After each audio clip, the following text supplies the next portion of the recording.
10, 9, 8, 7, 6, 5, 4, 3, 2, 1.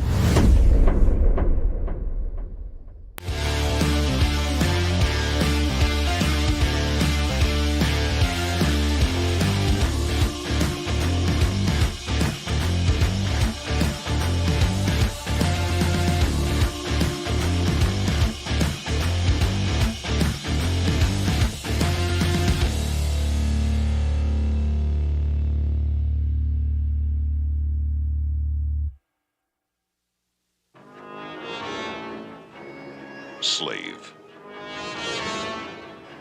barbarian, warrior, thief, Conan. They said you'd come, a man of great strength, conqueror, one who could crush the snakes of the earth.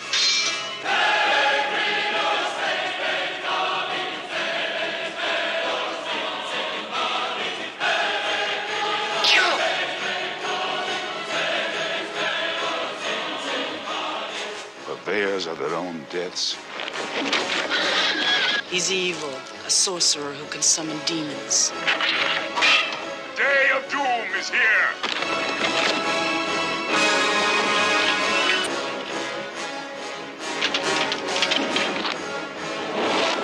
What daring! What arrogance! I salute you.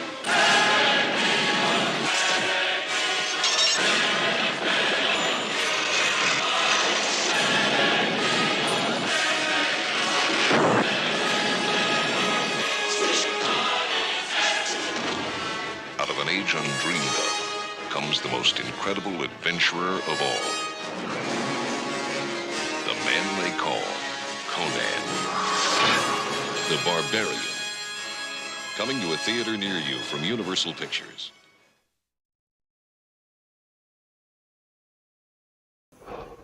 Well, good morning, good afternoon, and good evening. Welcome to that 70s rock fan, Crom. Can I say? Wait, what's To wrong? hell with you! What's happening? To hell with you. This meat is good. Yeah. What is best in life? What? I don't get it. What are you laughing at? Nothing. I had no idea you were a Minnesota fan. No idea. The Saxon T-shirt with the Viking hat helmet is Right. Perfect. Perfection. Just try to get in the mood. That's all. Just getting in the mood. It actually flashes this one too. You can't really see it very well. There you go. Hey-o. Is that when you're pulling the other longboats over? That's right. It's a bit more Viking than it should be, but you know. Well, yes. Welcome to the show, everybody. We're gonna this is gonna be a very enjoyable show about a legend. It's a legendary movie that we all love. I hope we all love it. I think we do. Oh yeah. Yeah, the 1982 movie Conan the Barbarian, directed by John Milius, starring Arnold Schwarzenegger, and I can't even say that. To be or not to be? Not to be. I don't know if my audio played that now or not. Well, it did. It did. Yes, starring Arnold Schwarzenegger and James Earl Jones, who we're going to be paying tribute to today. But it's this sword and sorcery epic that was the start of many of such movies and still the best, in my opinion. Set in a brutal mythic world of warriors, wizards, and gods. So pretty much like Imperatus's normal day. Yeah, something like that. I can say that's Imperatus's closet, isn't it? Yeah. I'll take that off now because it's not very comfortable. I got no hair, but I thought that would be a nice little starter for the show. Yes. Anyway, based on the character created by Robert E. Howard, and the film tells the story of Conan, a young boy who grows up to become a fierce warrior driven by vengeance against the men who destroyed his village and killed his family. So that's like Pope in a way, really. So if Pope and Imperatus had a kid, it could be Conan.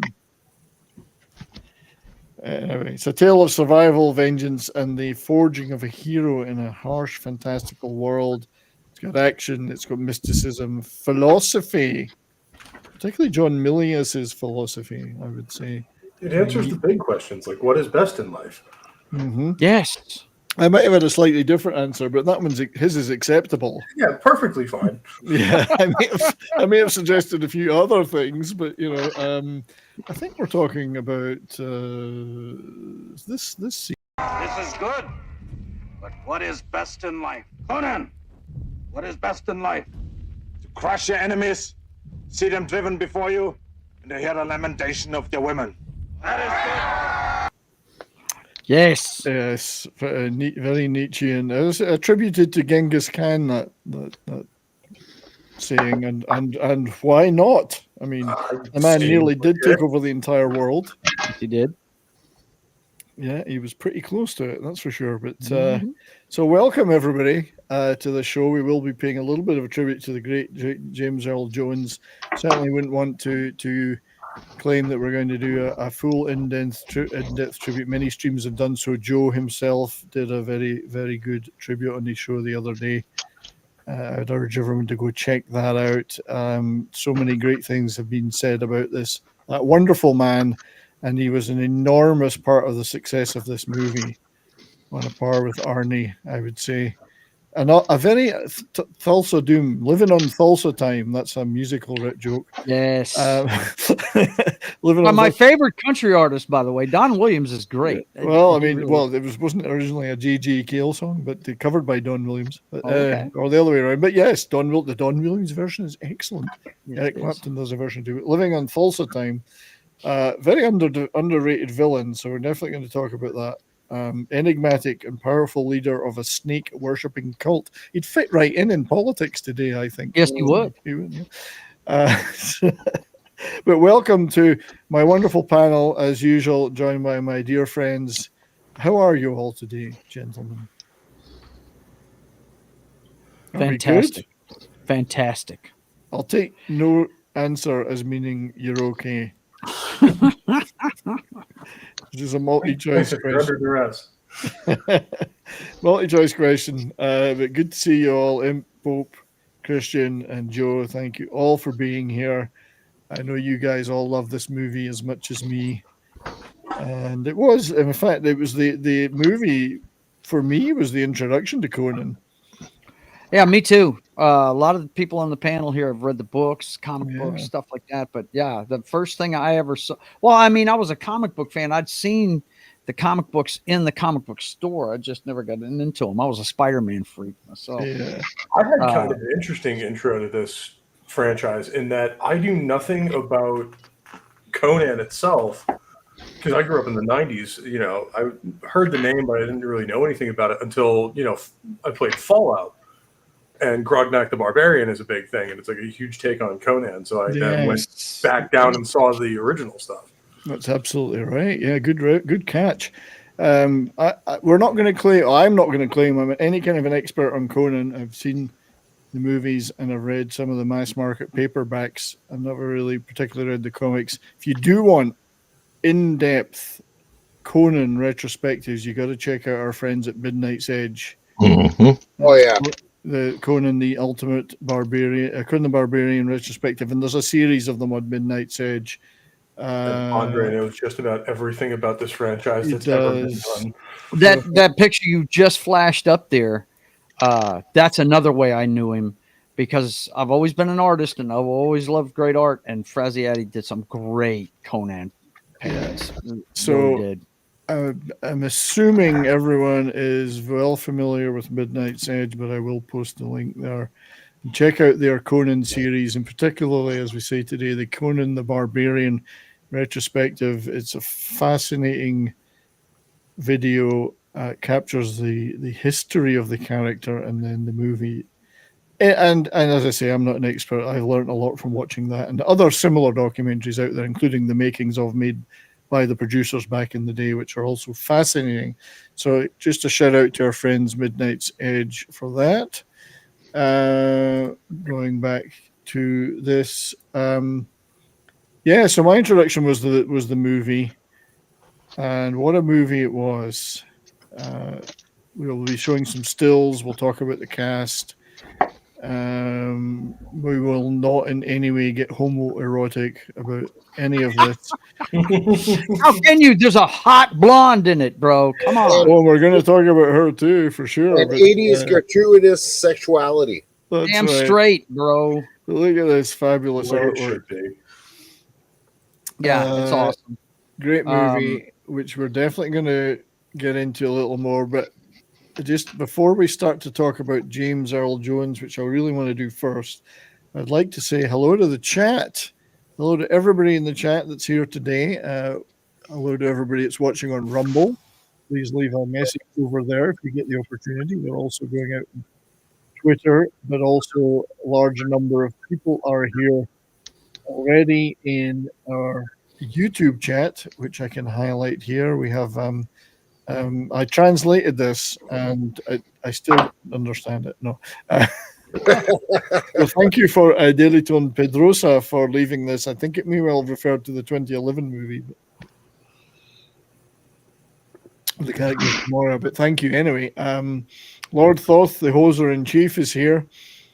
Good to see you, my friend. Our great mod and high sticker member of this channel, D-Bud Martin, is here. Good to see you. Snorty, our great friend, is also hanging out. We have a few others. If I can scroll down faster. Keep scrolling. Dave C. Dave's here. Good to see you, Dave. Hopefully more people will be drifting in as we continue and the show picks up steam. Vince Womack is here. Thank you, all of you, for your continued support for the channel. As D-Bud says, smash the like button. Share out the stream, please. That's one thing I'm never very good at. Low Spec Linux is here. Good to see you too, buddy. Christian obviously is on the panel, but good to see you in the chat. Alexander Nevsky music in the trailer. Not a bad choice. And then, funnily enough, the trailer, which I like, I think should always be the case, has not got copyright issues, so it's great to be able to use those trailers.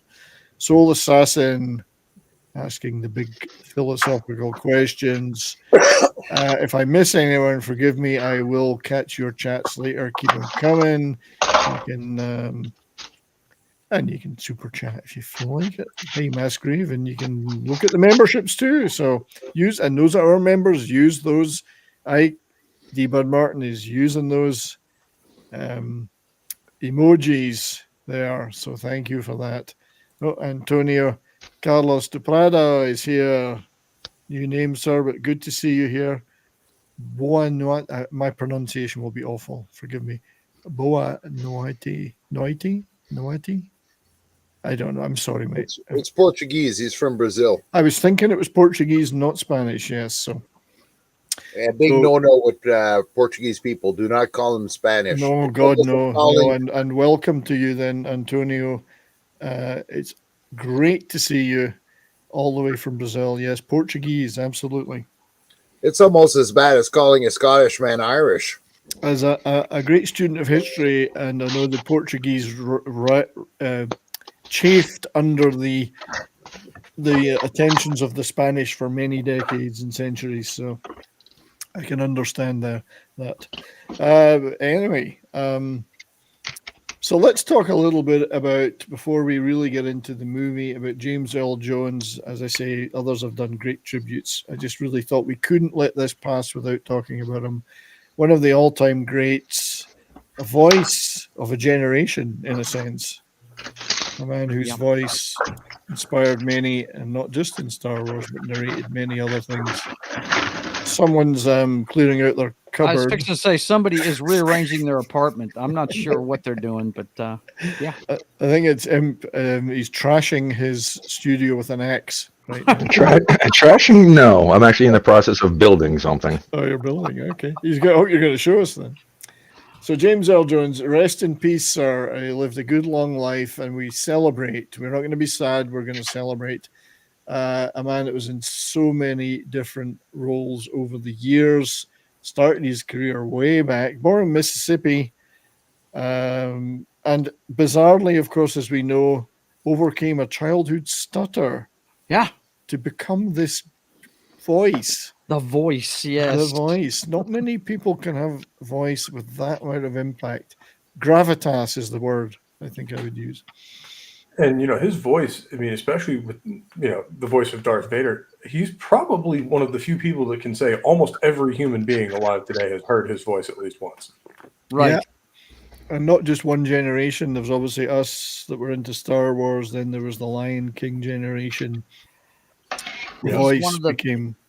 He's one of the few that won every major entertainment award. He won a Tony. He won a Grammy. I didn't even know that until I did my research last week. Yeah, I think it was for reading the Bible. He won a Grammy for. He won an Oscar and an Emmy as well. He had them all. Yeah, Tony, and then Emmy, Grammy, Oscar, Tony. I think it's he had all of them. Yep. Phenomenal. You can never cover the career of a man who worked for that many years, but obviously the character of Thulsa Doom, I'm going to say Tulsa all the time now. Right. Thulsa Doom personified. Now, I know a lot of people would say really didn't match the comic character in any way, but my response was, well, I saw the movie first, I don't care. Yeah. Yes. But I can't imagine anyone else doing this character now, and it provided the gravitas of a villain needs to counteract to create the heroism of the hero. Your hero is only as good as the villain, and he was an excellent villain, man. Cerebral, narcissistic, right? Spoken. Wow. Yeah. Carried a big stick. He was soft spoken, but he carried a big stick. It was impressive. In a lot of ways, he in this movie reminds me a lot of Christopher Lee in some of his villain roles, where he's just big, imposing, doesn't seem much, but he doesn't have to. Doesn't have to. Yeah. Yeah. And we'll talk a lot more about that as we go through the movie stills in a little while.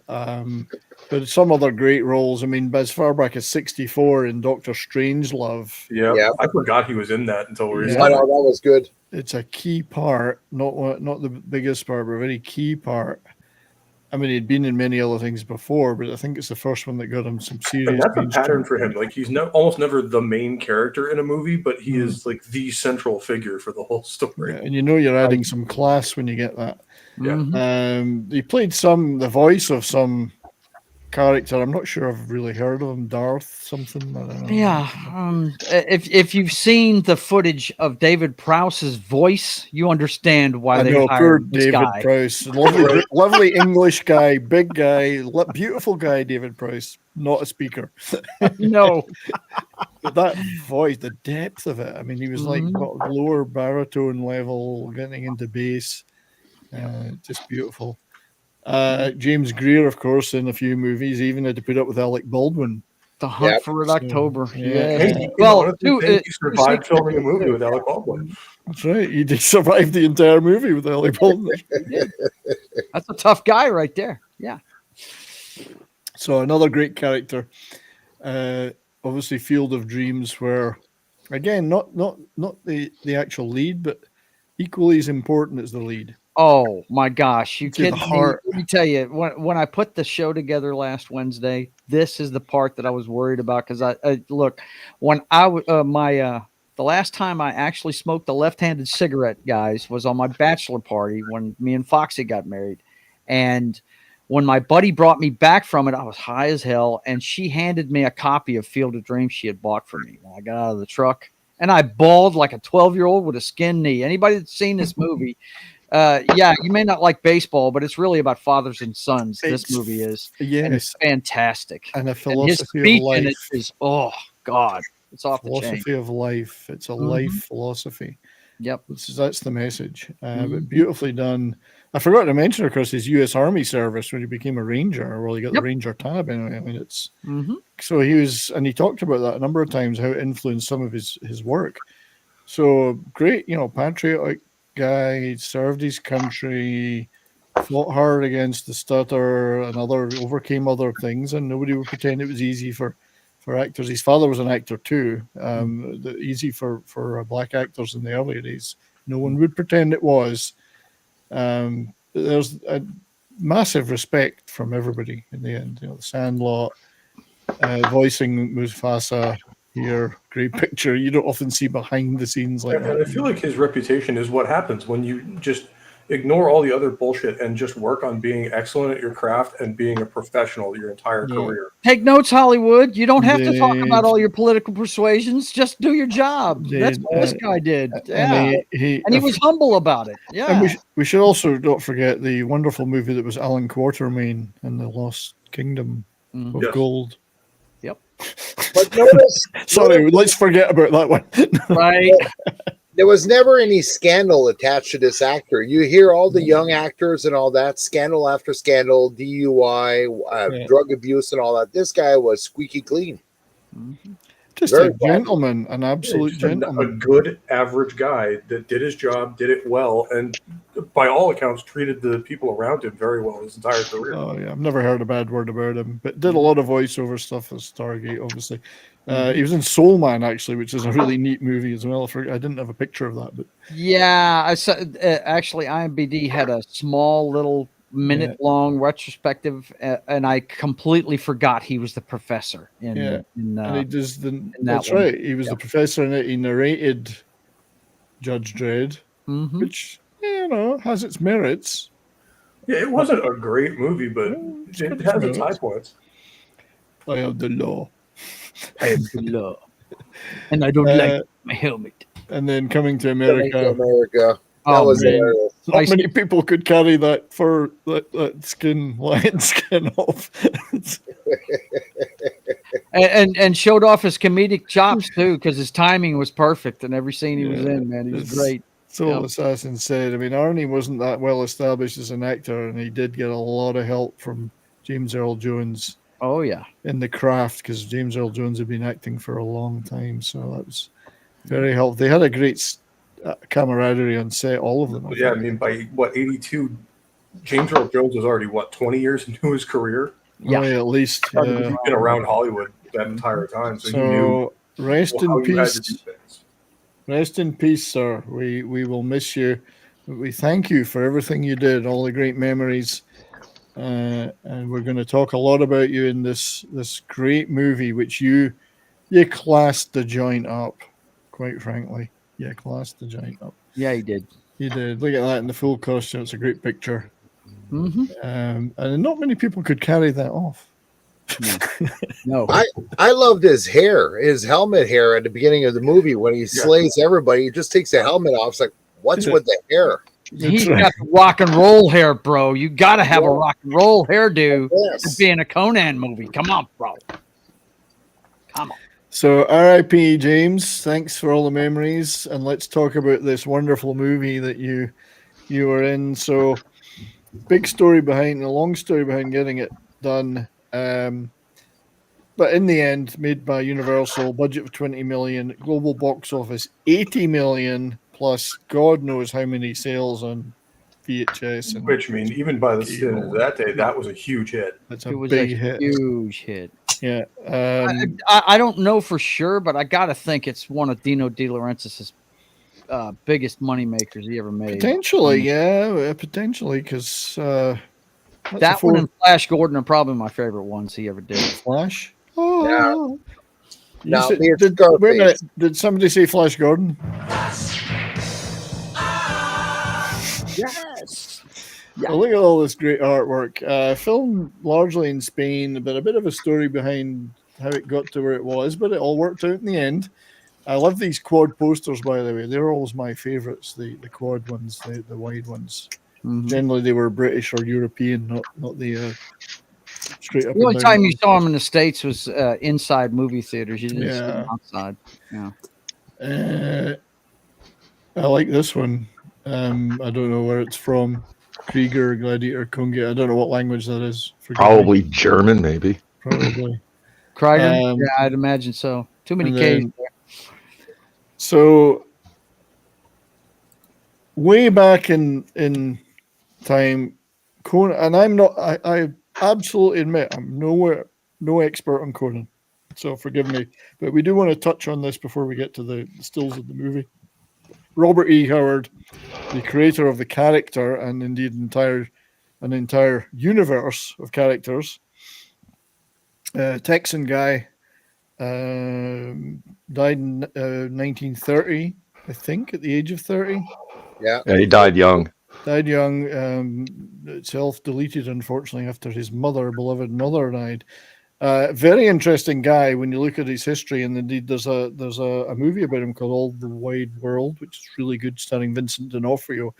Very, in some ways, a very quiet, introspective guy, almost a nerd, but in other ways loved physical strength and all the things that went along with it. Living in Texas, in an area of Texas where all sorts of stuff was going on. Oil country, Texas. Oil country, Texas, boom towns. Well, the Wild West was still raging, but loved to write as well and loved to create these worlds, and basically wrote stories that ended up in Weird Tales, most of them. The Weird Tales publication. I think he only ended up writing one actual novel in his life. If I'm right with it. So most of those stories were in Weird Tales. And there was Conan, and there was Solomon Kane and Cull and others. But really, I don't recall or can think of many fantasy things like that before that era that were in any way as well developed as that. So you could say it was seminal, So a lot of stuff in Weird Tales became pretty popular, but I mean, not being published in novels for many years, I guess, it was to a certain extent was a niche. But eventually, in 1967, these stories began to be collected in mass market paperbacks under Elsbrag de Camp and Lynn Carter. So taking some of those tales and putting together a novel format. First of all, by I think it was Liberty, and then Ace, and then Berkeley and others. Sphere, Bantam, and Berkeley have done some. We've got a collection of them at home here, which I read after the movie. For instance, there's the Ace number one. Yeah, all the ones I have are the black ones. Yeah. Same art, but it's a black book. I've got a couple of those too, and I've got some of the Berkeley ones and one or two of the earlier Liberties, but most of them are the Ace ones. Mass market paper, very popular, and brought the stories to a whole new group of people. They're really good, actually. I really enjoyed reading those, but I didn't read them until after the movie, I have to say. So, I mentioned the movie Whole Wide World. I'll have to call that up at some point, a picture of it. I didn't take a picture of it. And that led to Marvel Comics, although that's not obviously, but Marvel Comics getting a hold of the rights to do, somewhat unexpectedly, to do Conan comics. I don't think the rights holders at the time thought Marvel would go for it, but they did. And a lot of written by Roy Thomas, and then the art by Frank Frazetta for a lot of it. There's Frazetta in front of one of his creations. I mean, I'm, again, no comics expert, but the artwork alone is just phenomenal. The art of Frazetta was just awesome.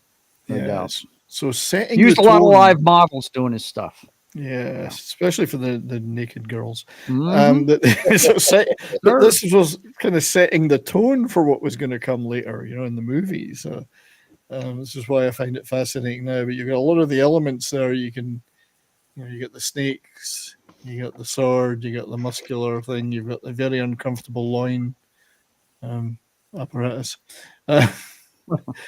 So beautiful stuff. And Roy Thomas wrote a lot of those over the years, and the comics changed and morphed into different. I think it was a Dark Knight did a whole series.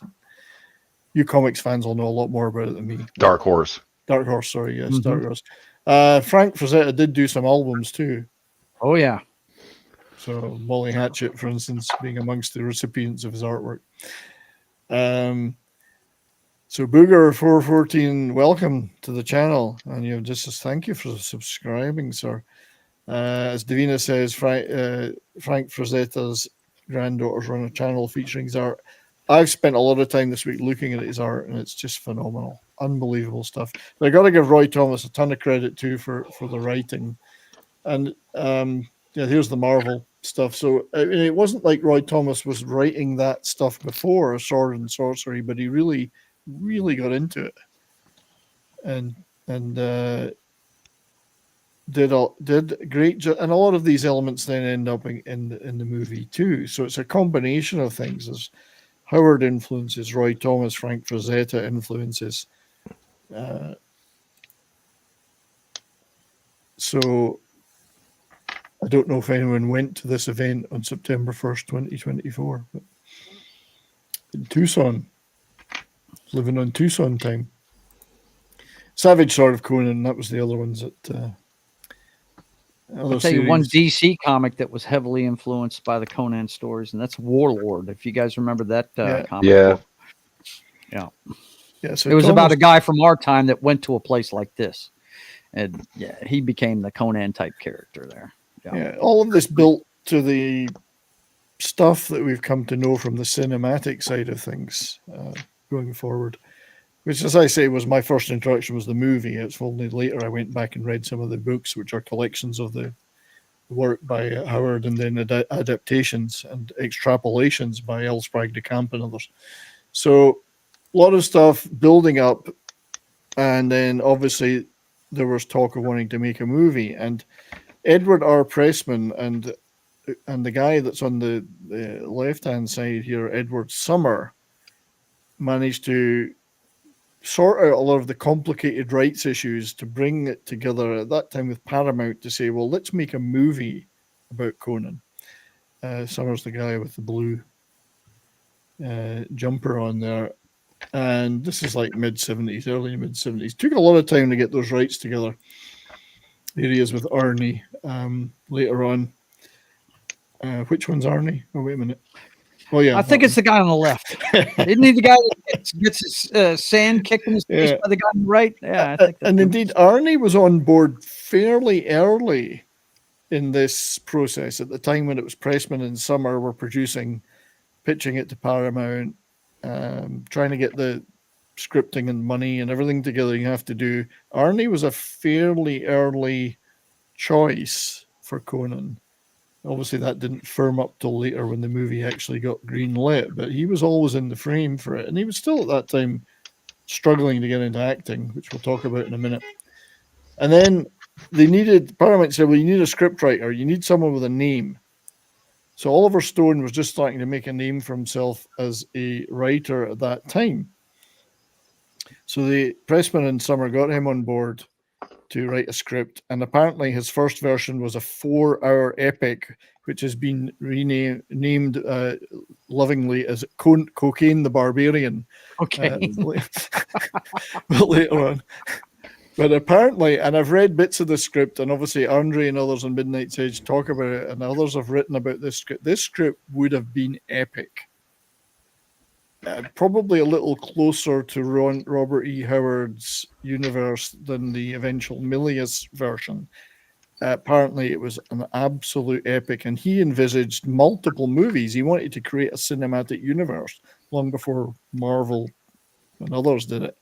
So Stone had some great ideas, wrote a banger script, apparently, but when he took it to Paramount, because he brought in the Snake Men and Thulsa Doom into the Conan world. He was the one that actually put that in his script. But apparently Paramount looked at the $40 million price tag and went, oh, ouch, we're not doing that. Now, Stone's an interesting guy because decorated Vietnam War vet, graduated from NYU after that, moving to movies. He has certainly strong views on many things, but you can't deny that he's made some fantastic movies and written some fantastic movies. He started as a scriptwriter, and one of the best scripts he ever wrote, if you ask me, was one called 8 Million Ways to Die. Well, that's a good made one. into a movie. introduced us to Andy Garcia for the first time, and wow, what a great movie that one is. It really is.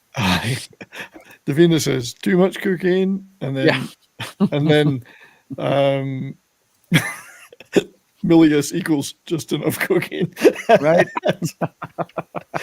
But you see the kind of people that were coalescing around this. I mean, there's a strong masculinity around this already, and they haven't even got the green lighting a movie. So, but Stone up to this point had done a couple of movies, low budget things, Seizure, which I've never seen, and then Michael Caine's The Hand, which I may have seen once, but I'm not entirely sure because it was a long time ago. If anyone's seen it, tell me if it's any good or not.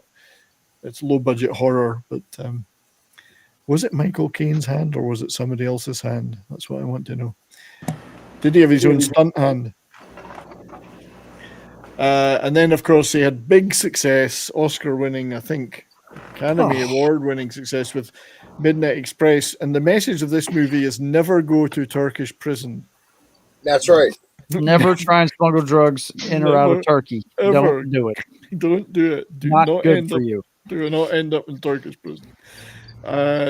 Very hard watch, this movie. Hard watch. Oh my God, yeah. That's one of those movies, kind of like The Passion of the Christ. You watch it once, you experience it once, and that's fine. I get it. It's not one you relive all the time. Yeah. So he wrote that, didn't direct it, but he wrote it.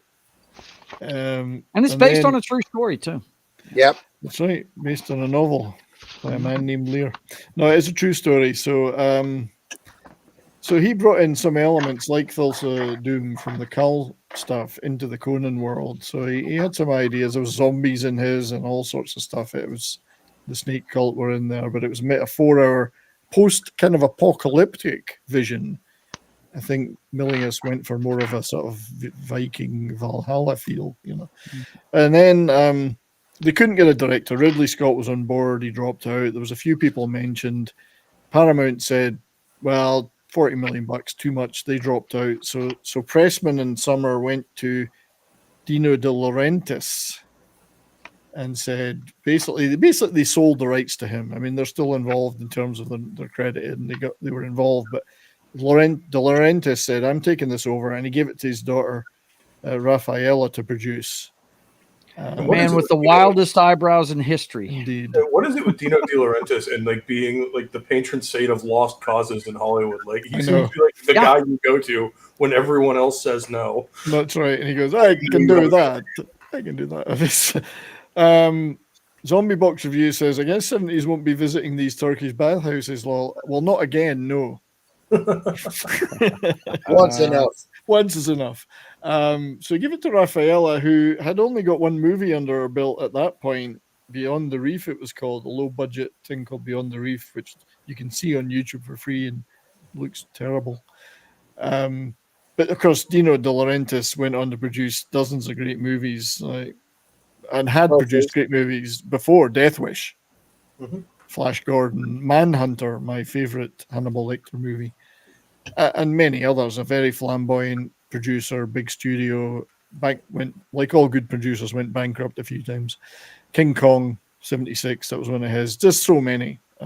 King Kong die, everybody cry. Yeah. And he had worked with and got on board John Milius to direct. So Milius is an interesting character. Now, if you get him on to direct, he immediately said, well, I'm going to rewrite the script. There had been an earlier Roy Thomas script, I think, way back as well, but I don't think that ever entered into the picture. But he said, I'm going to rewrite this. And Milius can best be described as a masculine writer and director. Yeah. I think. Yeah. He certainly has the male gaze perfected. He does. I think this is a man who claimed he always wanted to be in the military, but he couldn't because of asthma or something. There he is smoking a stogie.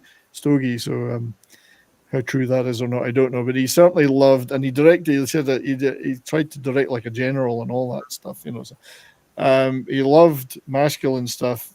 Did a lot of writing, directing, and uncredited script revisions for many things. But Conan almost seems like tailor-made for John Milius. Oh, yeah. I mean, Well, it turned out that way, didn't it? Because did. this movie is 100% awesomeness. I mean, Period. which one I don't was care what more anyone says. perfect for him, Conan or Red Dawn? I know Red Dawn being later, of course, but yeah, Red Dawn was perfect for him. But Conan, him, Arnie, and James Earl Jones, and the fantastic production team behind this, doing the art direction and the props and the martial arts and action, just seemed to be the perfect set of people to make this movie. Milius, of course, had been involved with Dirty Harry, Magnum Force. So yeah, I mean, he's a feminist. He's in touch with his feminine side. That's right. He's a badass. The Wind and the Lion, which is a brilliant movie, if you've ever seen it. Yeah, that's a good one. Yeah. Milius is. I forgot Candice Bergen was in that. Yeah, she was indeed. But written and directed by Milius, it's brilliant. I love that movie. Sean Connery, you couldn't do it now. Sean Connery playing an Arab guy, but with a Scottish accent, though, of course. Yes. And then, of course, his script for Apocalypse Now, which is just barmy in all sorts of ways. So he had this up to that point. He had a pretty big reputation. So he does seem like the right guy to do this, and still around and still kicking today. I'm not sure he gets a lot of work though because of his views. Not anymore. Not anymore. Too toxic. He's too toxic. Too toxic. Yeah. But he rewrote a lot of Oliver Stone's script, and Oliver Stone's script, I think, contained. I think some of the stuff from the first half of his script survived, but Milius rewrote the latter half, and he took it in more of, as I say, a Viking Valhalla direction, I think, rather than this post-apocalyptic. Set in Stone's was much more set in that hypothetical ancient world where Atlantis was still around and all that. Milius wanted more of a Viking feel. Still pretty damn good though. So Arnie was on board and had been on board the whole time, and obviously, I mean, everybody that looked at it right from the start said that guy's perfect for this. Pressman and Sumner, he's perfect. Stone, he's perfect. Milius, got to have Arnie, yeah. But it's not like he'd had a huge career up to that point acting. I mean, he'd obviously been in Hercules in New York, yeah, where they overdubbed his voice originally. Stay Hungry with Jeff Bridges and Sally Field, which I have seen once, but I mean, he was kind of stereotyped in that one. So long ago. Yeah. My gosh. And there he is with the tash in The Long Goodbye. Look at the tash. With alien stash. Yeah. He had the porn stash in that one. So Long Goodbye, and then this one's a real. He played Mickey Hardy in the Jane Mansfield story, which was lucky because he could actually lift people, so that worked. It's a plus. It's a plus, yeah. And then this is a little gem of a movie. Cactus Jack is the actual title, but the villain, he was the white hat in that one. I forgot. Right. Kirk Cactus Douglas was Jack, the bad guy. the super sexy Anne Margaret, of course, who I adore. Oh my god! Deeply. This is actually a pretty good movie if you've ever seen it. That woman makes me hungry. Period. That's just all. She is wonderful. So that's Cactus Jack. Not a bad movie at all. That was his record up until he did Conan, and so Conan really was the first big break. I mean, it's a major league, big production lead role, and he was up for it. But also starring in this was another interesting choice, Sandal Bergman, because playing Valeria, because she was really a dancer. Yeah. And in fact, there's no audio in this because it will get claimed, but this is, I think this is her. This is her in All That Jazz. The movie All That Jazz, which you've ever seen, is actually a pretty good movie, Roy. It is good. It's Roy Scheider. Scheider. Yeah, it's not a bad movie about Broadway. She's about all a famous Broadway. It's Fosse, Bob Fosse. Producer, Bob Fosse. Yeah. It's a pretty good movie, and she's all legs in this. Oh yeah. But this showed that dancer athleticism worked for this movie because she really could train for the action sequences. So Good for her Well, for and getting. it's an interesting parallel too, because like anybody who does like kind of any HEMA or like any kind of armed martial art will say that male and female fighters tend to be very, very different in how they move. Yeah. And that men will use that brute strength and use that force, whereas women have to be very fluid, very. In fact, they actually recommend that a lot of female adherents take dance lessons to kind of learn how to move like that. Now that's kind of necessary. That's a perfect 90-degree angle, I must say. It is. Yes. I do that. That's how I do my stretching every morning. Oh, okay. I'm sure she looks better than you do. I can get a 9-degree angle. Yeah, right. So she was cast as Valeria, and here she is in Xanadu, by the way. You can see her at Yep. the back there. Mm-hmm. Another great movie. We must do Xanadu one of these. Yeah. Yeah. Well, Christian would be talking about it yesterday. I had to leave before he got to that point, but Yeah, we kind of breezed over. ELO and Olivia Newton-John. Yes, and Cliff Richards, believe it or not, Cliff, that I guy love was in everything. Cliff Richard. I'll stand by my love of Cliff Richard. Oh, don't get me wrong. He's like in everything, and he still looks like he's 25. I know he's definitely on the monkey glands. He's lived a clean life, apparently. Hell Comes to Frogtown, of course, she was in as well, which is another cult classic, which I love. So I think it was. Is that Roddy Piper? It was his last. I think it might have been his last movie. I'm not sure. Wow, but it's a great movie. Yeah, Roddy Piper. So check that one out if you've never seen Hell Comes to Frogtown. Brilliant movie. Is it a horror? It's kind of a post-apocalyptic kind of. I was gonna say, they got frogs with shotguns. Yeah. It is. It's fun. Great movie. Very, very fun movie. So she was a great piece of casting. She worked out brilliantly in Conan. What an inspired piece of casting. There's a few other people we need to talk about before we start showing the actual movie stills. Obviously, Max von Sydow was King Osric. Not in it for a long time, but very memorable nonetheless. Very memorable, yes. Which is typical of him. Every scene he's in, he is the most amazing thing in it. That's right. Well, this is a man that Star Wars. That's right. So this is So this is the man that could play Death. So he is a pretty good actor, you know. Right. In Ingmar Bergman movies, of course. So he did a lot of those Ingmar Bergmans, played Death in the Seventh Seal, but then moved into more Hollywood productions. The Exorcist was a huge, probably many people's first introduction to him in the way in American movies. But of course, we'll all love him deeply for his Ming the Merciless. Ming the Merciless. Dino De Laurentiis, wasn't it? Dino De Laurentiis. That's it. So, and as the professor there in Strange Brew. That's right, the professor in Strange Brew. But he also played Jesus in the 60s movie there, the 6-hour movie. Whoa. Oh, right, okay. Yeah. Jesus of Nazareth, I think the name was 2 of them. He actually played Jesus. Yeah, well, he's just such a great actor. Again, I know. Some guys have just got that presence, you know. Yeah. Which, but he was perfect in this. Obviously, he went on to do many other things, but up to this point, Flash Gordon was the first thing I'd seen him in. I think. I mean, I'd seen The Exorcist. Well, had I seen The Exorcist? Because I was too young to see it in the cinema. I don't think it'd even been on TV by then.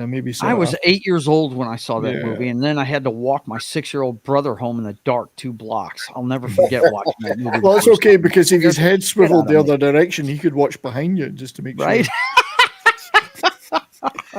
So, I mean, a lot of the cast we'll talk about when we're watching the stills, but also you had some interesting people.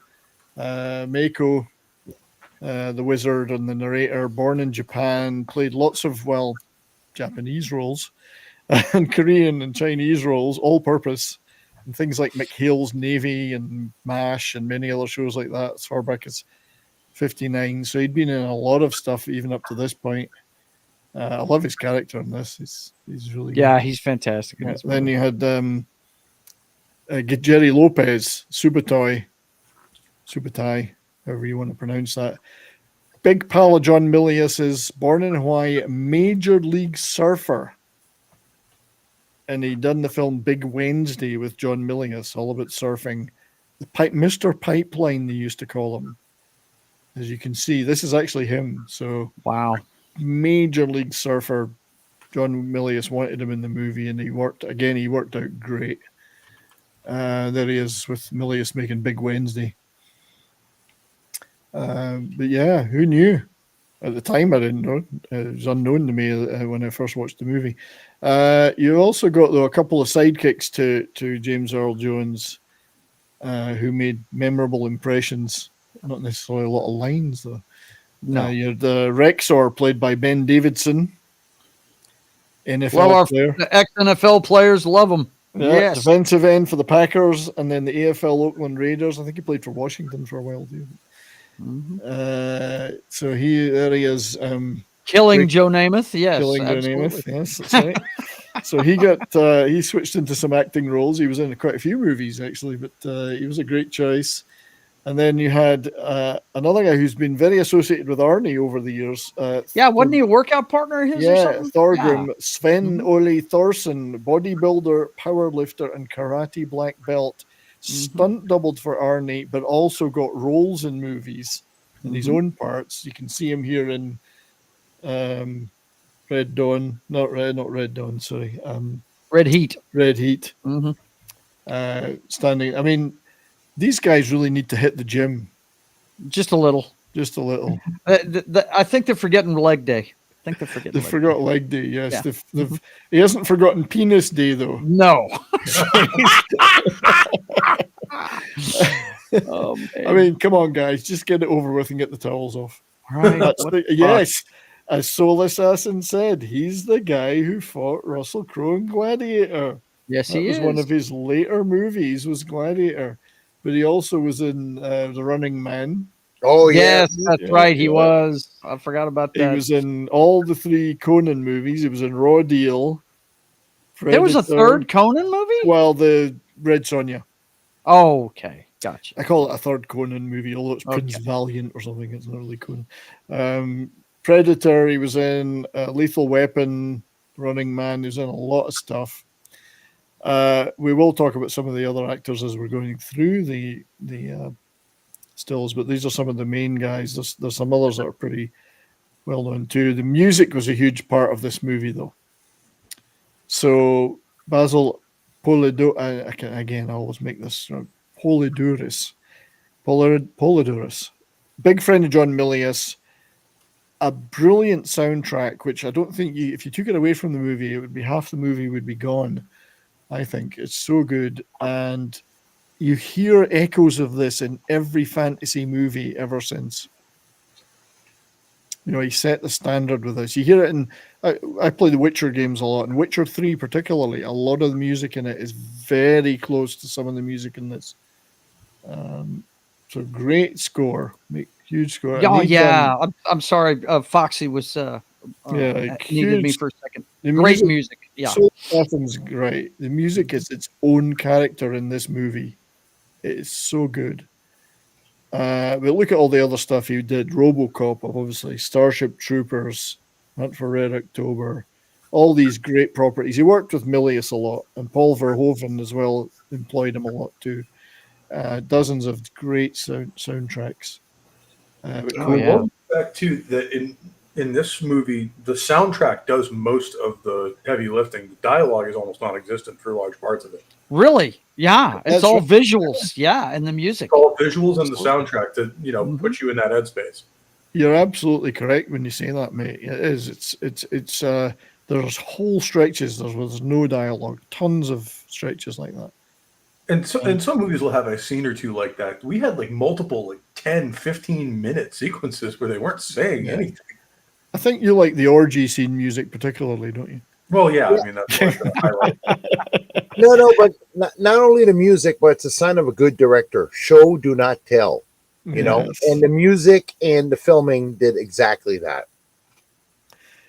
Yes, indeed. So thank you to people in the chat who are pointing stuff out. Yeah, we're not going to talk about Conan the Destroyer today, just Conan the Barbarian. So Basil Poledouris, great stuff. Obviously weapons, and we were never going to get to in this show today to talk about the production design, the martial arts side of it, the weapons, the props, but they were all magnificent. The location filming, the temple built on the hillside, which was built from scratch, all that stuff. These guys did a magnificent job. Terry Leonard, Nick Holder, Kiyoshi Yamazaki, the martial arts instructor. These guys deserve their own show. We're never going to do them justice today, but some of the weapons were just incredible. And it goes to show you too that Milius from the outset got this script. It's, if you're a Hollywood actor or a Hollywood director, it probably seems like a dumb script that's just kind of there to make money. It's kind of a spectacle, but no substance behind it. Yeah. But they actually went all out on it. They're just like, no, we're not going to phone it in. We're not just going to take the paycheck. We're going to do this right. We're going to do everything we can to make this the best movie possible. And they absolutely killed it. Oh, they nailed it. And the Atlantean sword here, they made up all the words mean nothing. Apparently, it's just made up characters, but it still look good.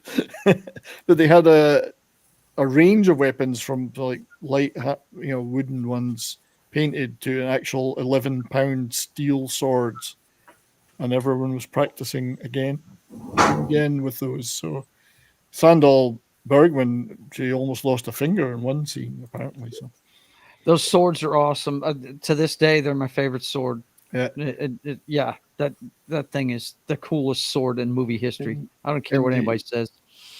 Indeed. I just wanted to briefly mention this guy who plays Conan's father, who doesn't appear in any of the lore. This is a Milius creation, I think. It's Corin. It's William Smith, who was the last Marlborough man, but also played Jack Wilson in Any Which Way You Can. Yes, that's right. I forgot about that. The sequel to Any Which Way But Loose. He was the guy that he fought bare knuckle with the second half of it. Yeah, and he was fantastic movie, man. Fantastic movie. Great piece of casting. You know what I loved about that movie? Not to stand on too long, but the mutual respect these guys had for each other. Yeah, you know what I mean. The characters. It's a great movie, and he's so good in it. But yeah, he was a pretty good actor in a lot of movies, and he's in Red Dawn that somebody pointed out. Yeah, but to this had been out. What was 1980? This Any Which Way You Can. So he was still pretty hot, but he got the role of the father. It's not a big role, but it's important at the beginning. Very important. Yeah. Yes. So we'll talk about some of the others as we go through it. And as I say, we would never in this show do justice to to all the people behind the scenes that made this movie, because they did such a wonderful job. It looks fantastic. The action is so good. The choreography of the action, the actors all worked really hard at that. So, let's start walking through some of the stills, and we can just chat about whatever we want to. Yeah, De Laurentiis's pockets were deep. He made a lot of movies. A lot of them didn't get really great critical acclaim or anything like this, but this one has stood the test of time. You watch it today, and it's just as good. It gives me goosebumps just as much as it did back in the day, man. Really.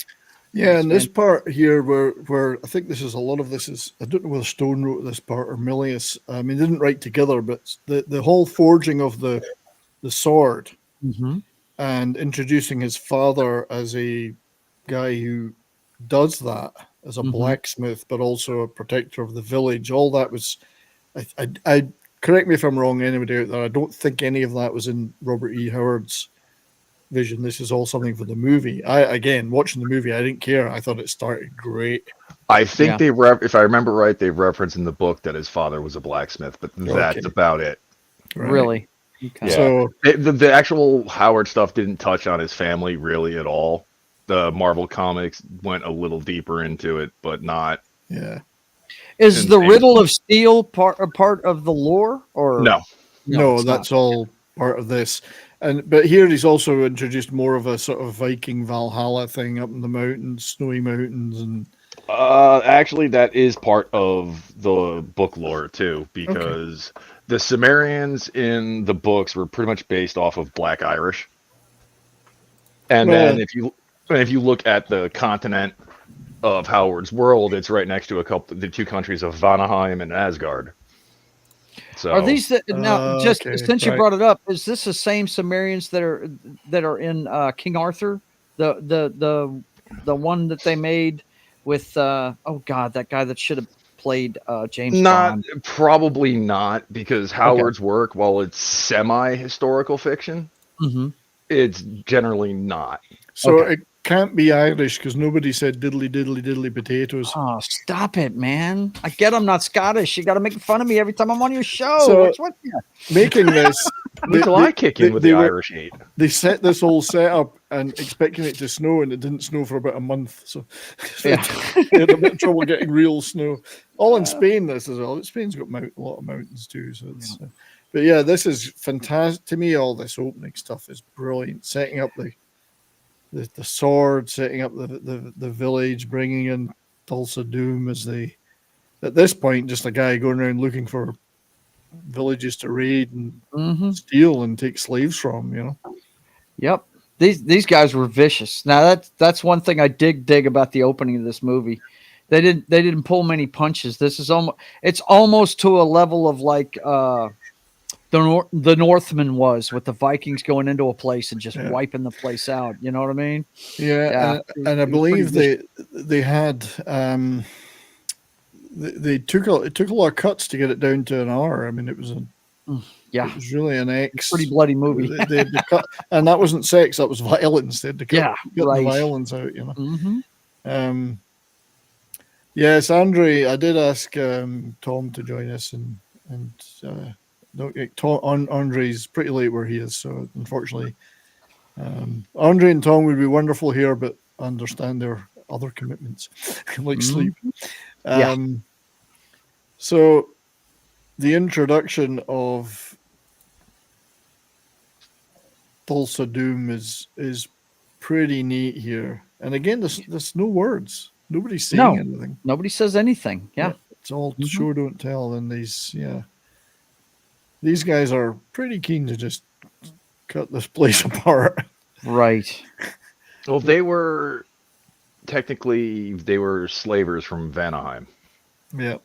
Hence why that guy who frees them off the wheel, the redhead. Yeah. The Vanir were all redheads. Okay. This, I actually just thought they were members of a heavy metal band from the. Well, you would think. But a bunch of rummies just showed up to the village one day. Yeah, it's Bruce Dickinson's Samson. Yeah. So the boss is about to arrive. Yes. They're getting his sword. They're getting everything. They're sharpening their tashes, and the boss is arriving. And they're showing him the sword. He likes the sword. Yep. So we do have, as I say, I've got a few video clips. Some of them I've had to alter in ways that, like, chop them up a bit and put effects. Make it family friendly. Yeah. Well, no, I just to get past the copyright shit. So, right. So let's start with this.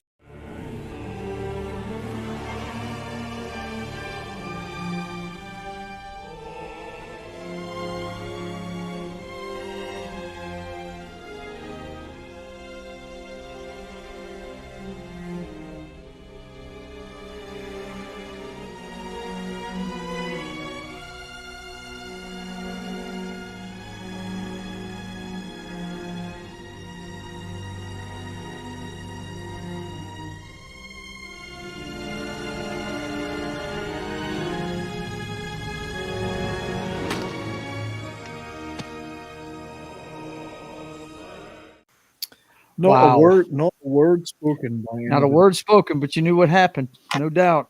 Show don't tell. Show don't tell. You know what though? I would have been saying I wouldn't have cut her head off. I would have said, "I'll let you live." Yeah, you're my new sex slave. Oh man! You wonder why he didn't enslave her. I guess she's too fierce. She's too fierce, stunning and fierce. She might bite. She might bite. Yeah. But they do take some people away from the village, kids, I guess. They enslave some of the kids. I mean, you might know, I mean, these raids, were they really looking for slaves and just booty? Oh, yeah. Yeah. Because what Howard did was like I said, it's semi-historical fiction. Like all the countries he came up with had sort of a real-world basis. Like I said, the Cimmerians were based around Black Irish, like he was. Vanaheim was based off of the Swedes. Asgard was based off of the Norse. Hyperborea was based off the Finns. Argos was based off the Greeks, and so on. Okay. So there was a basis. Yeah. Yeah, he did have some basis towards it. And Davina brought it up in the chat that, yes, he did correspond with Lovecraft. Oh, I didn't know that. And there was a lot, I wouldn't say a lot, but there was definitely a bit of crossover in some of their stuff. I did not know that. So, Imperius, have you seen the Northman? Yeah. Did you enjoy it? It was okay. It was a little slow. Yeah, it's a little slow, but you know what I'm talking about. That scene where they go into that village. Oh, yeah. Vikings did not spare people. Ooh. Yeah, I mean, there's a reason. There's a reason people created prayers to keep them away. Yes, and those prayers need to come back into reality. Mm-hmm. So I think we should do a Renaissance fair. I agree with. I did 20 I've got years the hat. of them. I'm good. I've already got the hat. And so the guy who chains him to the wheel is the same guy who frees him later on. Yeah. Yes. The red. Is that the red-headed guy? Mm-hmm. I don't think he's got a name. They just call him the Redhead. Yeah, I don't think they actually named him. They might have just called him the Vannier or something like that. So the big question is, and people have addressed it many times, what is the purpose of the wheel? Strength training. Is that it? I believe so. Either that or it is a grain mill. So that's what I was wondering. I thought maybe it was a grain mill. You know, the official documentary the Milius and us were talking about, they went, well, we felt we built it as it was, but we felt we had to give it a purpose. So maybe we're grinding wheat, but really they just built it as a wheel. And apparently it was so well built by the prop guys that Arnie, if you touched it, it spun right round. So, they had to have people on the other side pushing against him to make it look like he had something to push against. Off camera, there's someone on the other side pushing against. Because it was so well built by the engineers. But to go back to the characters, it makes a really large map. You're talking like the storytelling and some of these characters. You're talking about the whole Europe and all of Asia, because these are obviously Mongols in East Asia. Hyrcanians, but they were based on the steppe people. Yeah, exactly. Then you had the Empire of Tehran, which is very much based off of the Arabic empires. Right. The Kingdom of Vendhaya, which was based around India, so on. Then you go all the way even far east. They had a country called Kitai, which is which is referenced in this movie a couple times, but that was more like China. Yeah, it reminds me a lot of what Warhammer Fantasy did, where they're clear caricatures of certain nations, like Cathay. So it's like, yeah, you guys are not Imperial China at all. I just wanted to say to Booger414, who has to get going, thanks for listening, buddy. Hope you can still listen to a bit more on the road, but thanks for being here. Thank you all for everybody being here. Thank you for all your great comments. Keep hitting that like button, sharing the stream out, subscribe, play with your emojis if you're a member. And the whole origin of Conan in this movie isn't his actual origin. It's the origin of another Howard character in Kull the Conqueror. Yeah. There's a lot of mixing and matching. Yeah, because Conan in the books, he pretty much went on a failed raid and then just said, fuck it, and decided to wander around. Yeah, so he's up to this point, he's been pushing the wheel all this time. I'm assuming they'll let him stop to sleep and then they feed him because he gets bigger and bigger, so he must eat. Yeah. Eventually he gets released from the wheel, but he's still a slave. And I assume all the kids that were put on it died off. Yeah. That's what Either died from what they were doing with the wheel or they were picked up as gladiators and then killed that way. Yeah, because that's kind of what they're doing with him now, isn't it? Mm-hmm. And then they're bringing him the women to crossbreed him because he's such strength. Now, Mad Martigan makes his first appearance of the movie. Yeah. But of course. But yes, and he shows some compassion for her. Yeah, but then you got the creepy people just standing there. Oh. It's like, yeah, all right, whatever. And they didn't even have to pay for that, probably. No, it was free. Bring your girl. So he's starting to, I mean, you don't You see him getting a little bit of training, but he seems to be doing a lot of this on his own. But he is gladiatorial at this point, still a slave. There's that guy looks like he could be a dwarf in Lord of the Rings. Yeah. Now, this is the famous scene, of course. Yes. Very famous scene. I'll show it again. We did show it earlier. Somebody pointed out a problem with this, though. I don't know what you think about this, but at this point, when he's asked about driving your enemies before you, he's never done any of that. He's still just a slave. He's still just a gladiator. He hasn't been in any sort of mass combat. Yeah, so how does he know about the joys of doing? I guess he's just heard them and he's saying. Well, either that or the same sort of concept can be applied to a gladiator arena. He's possibly just saying what he wants them to hear, of course. No, I think that's what they've been drilling into him the entire time. Yeah.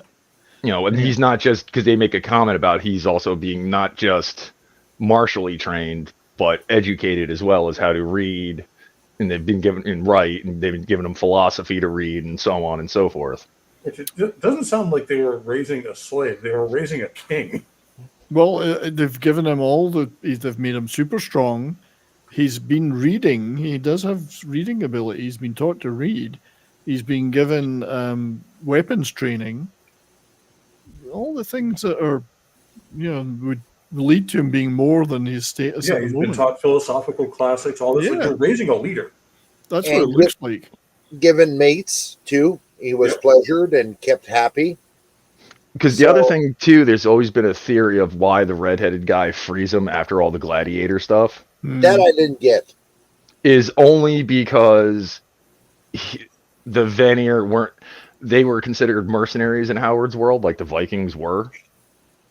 But they weren't real happy with helping out. They found out they were pretty much helping out a set cult. So free him so he can go and take vengeance. Because the set cult so Thulsa Doom enslaved them, but he must have just sold them off or given them to these other people because he's not involved in any of this. Yeah, because he makes a comment in the middle of the movie where he didn't care about the slaves. He was just there for the steel. Yeah, so they sold them or whatever. Yeah. Just say hi to Luke and his art channel. So go subscribe to Luke, everybody. I'm sorry I don't have the link to post. But good to see you here, Luke. So let's just play once that we did play earlier, but it's always worth hearing it again. This is good. But what is best in life? Conan! What is best in life? To crush your enemies, see them driven before you, and to hear the lamentation of their women. That is good. It's still a great line, regardless of. But Imperatus, this is the guy I was telling you that gave me the impression they were Mongols. Yeah, the Hyrcanians were based around Mongol culture. Right. They were. So that's why I keep thinking it was a big map. So you got the Scandinavians, you got. Oh yeah, I'll see if I can bring up a map of Howard's world. Are these actual Mongols though, or just Mongol-ish, like representations of someone in the Howard universe that are based on Mongols? It was based on. Okay. Yeah. Because the Hyrcanians were known for being horse archers and having like a very steppe culture. Yeah, so it's more like a generalization of the steppe peoples, like the Huns, Mongols, all those guys. Yeah, because they're the original universe is meant to be thousands of years before our recorded history. Correct. Yeah. Like Atlantis is still around, isn't it? No, Atlantis is sunk and so is Lemuria. Okay. You just shattered my illusions.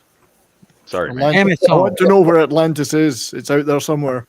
I am the ruiner of things and all. Hey, this is the most I've heard you talk on any stream ever. So he's looking for the map now. Yes. Yeah, I want to see that. Unfortunately, many of these images are very dark, I'm afraid. Sorry about that, but that's the movie. Yeah, so he gets freed, which is unusual. He doesn't know what to do with it at first. I think it's like, he runs away from the His life's been very structured up to this point. He's not very independent. Yeah. And then falls down a hole. Comes across this setup with a nice sword, of course. Now, who is this guy in the chair? Come. They never say. They never say, do they? Well, doesn't he say it? They just say that he's an Atlantean. They just reference that he's an Atlantean. More, Atlantean. that's about it. It's Okay. Atlantean sword, yeah. But we don't know his specific background. But lucky for him, he's now got a nice sword. Gorgeous sword. Yes, absolutely. And he gets wolf pelts when he crawls out of the cave. By the way, guys, I just watched this movie this afternoon, so it's all fresh to me. I've seen it 3 times this week, 4 if you count doing the images. I did watch it because I've seen it about 50 times. I So- love this movie. Yeah, it's badass. So Soul Assassins, I do have the books already. I do have them. I got a whole collection of them. So I need to reread them because I haven't read them for 20 or 30 years, but I need to reread them. And then I would be less vague. But And this the is- really drop dead witch there. I wish. I know. The witches I know are not that good looking. Oh, this is an enchantress, my brother. Indeed. Ah, okay. I wonder what she saw in Conan. Gee whiz, I don't know. But I like this. Somebody to talk to? I do like all this because it adds to his life experience, which is the whole Yeah. point of all this. I think it's like life experience, and it's one of the areas of the film where they start to delve into the mystical or the that side of it, the fantasy side. Yeah, this is a cool scene in the movie. Yeah. This I like is, how, sorry, go ahead. Joe. No. Go ahead. I was just going to say, I like how he's asking her for information. She's like, there'll be a price. And next thing you know, she's on her back. So I just love that scene. Right. Let me just hide this and we'll share. This is, I mean, somebody brought up the fantasy elements, but Oh, there we go. This is a world where the gods are very real and they are not kind. No. Yeah. Yeah. Let me see if I can zoom that in a bit more. Yeah. But as you can see, it's you know, everything's kind of close. He created his own continent. It's not like it's the cultures are based around real world ones, not so much the locations. Right. And as you get to the east and southeast of that inland sea there, you start getting more and more Arabic, leading more towards Indian and Pakistani, leading more towards East Asian. And if you go south, you get into what Howard referred to as the Black Kingdoms.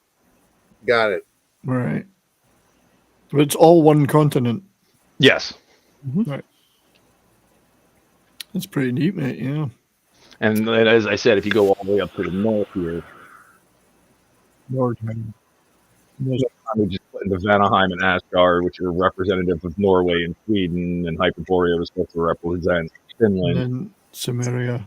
Samaria, yeah, and then the Pictland, which was the Picts, were a combination of That was me. the Proto-Scots and Native Americans. But we were stuck on the cold edge at the west. Yeah. Sounds about right. That's right. There's one in there, the Eurythmics. Oh no, sorry. Brethania, yeah. I don't have my glasses on, but yeah, so he has got an actual Asgard in it. Yeah. Now, did Howard actually himself draw this map? I don't know. Or whether it was drawn based on his work. Yeah. It's neat though. It's really good. I mean, it's kind of weird how some of the desert areas are mixed up in different other areas. Yeah. Consistent, but hey. He created the whole point of it is that he created a universe. Attempted to create a universe of his own that had not been done before, and filled it with an awful lot of detail, which I think There's people still talking about his world today. There's a bunch of YouTube channels that really dig deep into things. and- Crazy! I've seen some of it this week. I would never dream to get near the detail of the experts that know all about this. I mean, there are true fans. Which is great. I love it. Keepers of the Flame. And yeah, so I mean, this is normally the reaction when I'm with a woman. Of course, she starts to get she gets really excited, and I have to just calm her down. Or throw her in the fire. And throw her in the fire. Did she always intend to be thrown in the fire, or was that? Didn't expect that. Because I was wondering where it was going. It was like, is she going to explode and consume him or something? Or, you know. Yeah, Soul Assassin says he did kind of create a shared universe, and Skull is 10,000 years before Conan in the lore. Mm-hmm. So, yeah. And I think the scene with the witch there, too, just goes to show that one of the things about Howard's world, as Pope said, the gods are real, as are demons, and they're not friendly things usually. No. Never trust the gods. And I like this, though, but he's met Subutai here, and they're... Yes. They actually got some dialogue. And eating a great white meat animal. I'm always impressed. And they're talking about their gods. Yeah. The difference in their gods. But Crom I love Crom. Every time Conan talks about Crom, he's like, he never listens. No, because that's the whole thing. That's the whole thing about the Sumerian god is he breathed life into you and then let you do your thing. Yeah. Good advice, Vince. Good advice. And I'm not the one that burns. She's the one that burns. And that's actually one of the most benevolent gods in the universe, as far as I'm aware. Is the guy who just gives you life and lets you go is the good one. Yeah. Now here we see not only the first city they come across, but you see the tower. Yeah. First introduction to the Tower of the Set. Tower of Set. See, that made me think of the Middle East. Like when I was watching the movie in my head, doing the mental map, they're in the Middle East now. If memory serves, they're in what's known as the Kingdom of Zamora, which is kind of got that Arabic, Near East, Persian. Yeah, not full Arabic, but not full, like, say, Greco-Roman either. Kind of like that in between. Almost. Yes, a bit like that. I like the bit where we've passed it, but I'm going to play the video. It's just a short clip. Some of these are really short clips, but this is quite a good one.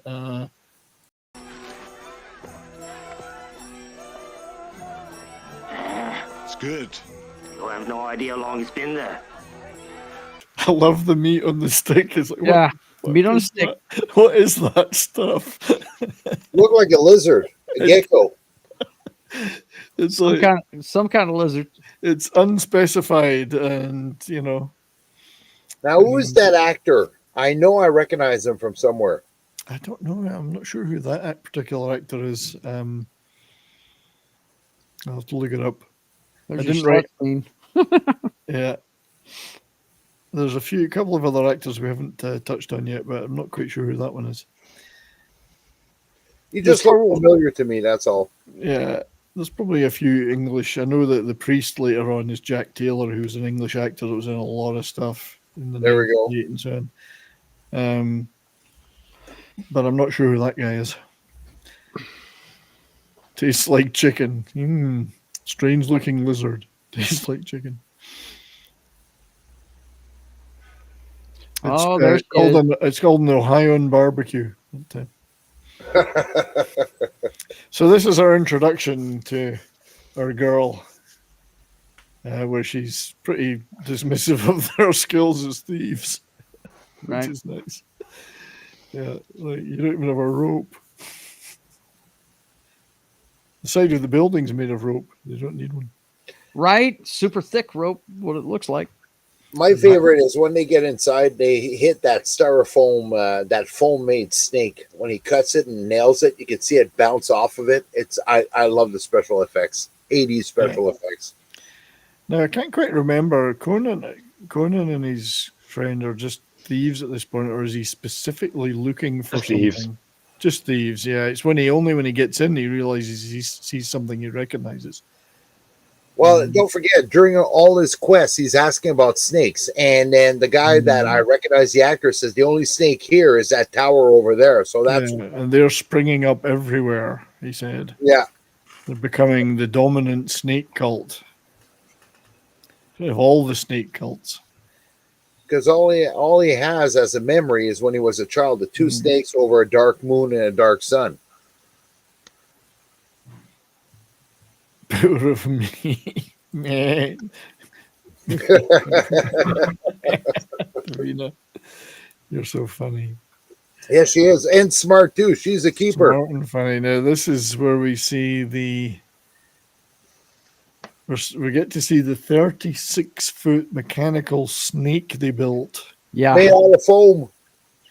In fact, it was so long that they realized it was too big to film the scene where he's fighting it, and they had to shorten it a bit, so you only see part of it. But it's a common problem. I hear that happens a lot. that's right. Yeah, I need to shorten it a bit. Yeah. Look, Mad's made another appearance. Mad Martigan. But yeah, he starts to see stuff that he realizes, he recognizes. He sees that one symbol in the background there, made out of jade or whatever it is. Yeah. I like it how subtle they made it. You know, they how the girl turned into a disguise into one of the followers. Yeah. Like it was really quick. It didn't drag on. She didn't say, come here, come here. It was just a look, and then boom, next thing you know, she's wearing the outfit. Yeah, and here's this beautiful I mean, back in the days when there was no CGI, Yes. engineers, technicians had to build this thing, and it was magnificent. Yeah, Mad Martigan is the most prolific actor in Hollywood. He's done every nude scene. Yep. Yeah. We have a little bit of this on video. If you bear with me, as Mad would say.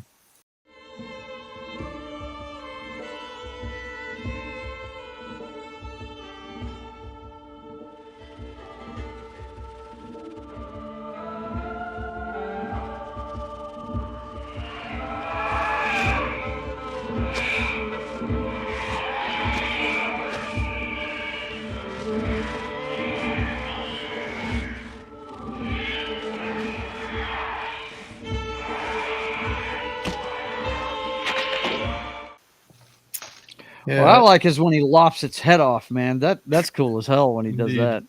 Yeah. One shot. Mm-hmm. So, as D-Bud says, what about the giant snake in Conan's pants? Well, I think the steroids may well have diminished that one. It's maybe not as giant as you think. The Witch had something to say about that one too earlier. Yeah, great scene though. Fantastic stuff. And I think much more effective than if they did that today. It would just be a CGI slithering, whatever. Yeah, it would. Yeah, way more effective. And then, but yeah, now he knows he's onto something with the snake cult. That's Rexor here, I think, is the priest, isn't he? Or am I getting that? Yeah. So he doubles up as a priest, not just as a large guy with a sword. It's all good stuff, action stuff. Brilliant. I mean, just brilliantly done, the action.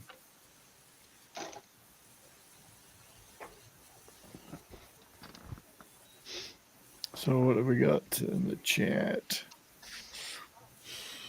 Oh, I should check over in Rumble, see who's there. Vince is over in Rumble.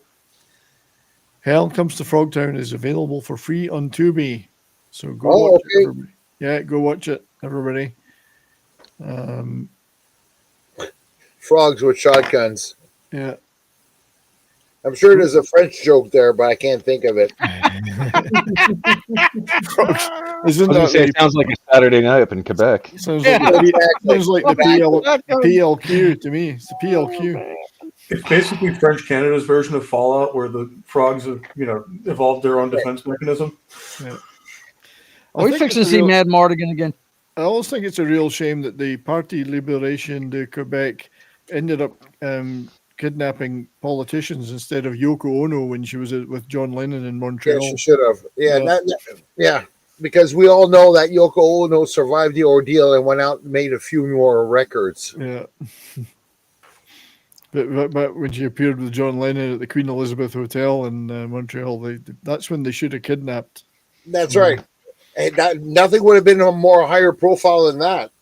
I love all that doing when he gets pissed. Yeah, that's great right there. Arnie's he's really trying hard as an actor here. He really And what we're missing here is the narration. Oh yeah, my lord this and my lord that. Yeah, it's so good. Yeah, it's pretty The good. king gets wind of them and their brazenness. You're just thieves, but you took them on. Yes. Max von Sydow. Yeah. You know, the line he says in this scene that I always remember is when he's talking about the love of his daughter, and he's like when the gold loses its luster. Well, I got to hear That's that. my favorite line in the whole There fucking comes show. a time, thief, when the jewels cease to sparkle, when the gold loses its luster, when the throne room becomes a prison. Yeah. And all that is left is a father's love for his child. And he's basically telling Conan his future, really, isn't he? I mean, you know, from what I understand. But tell me in real life he's not wrong. Take your family away, take your friends away. What do you got left? You can have all the riches in the world. Yeah. You're nothing. Yeah. Fortunately. Crom laughs at your four winds, laughs from his mouth. That's when they were talking about the gods. Yeah. And he throws that down. Yeah, that's pretty cool. This whole scene's really great. He steals this whole part right here. You don't even recognize anybody else in the scene except him.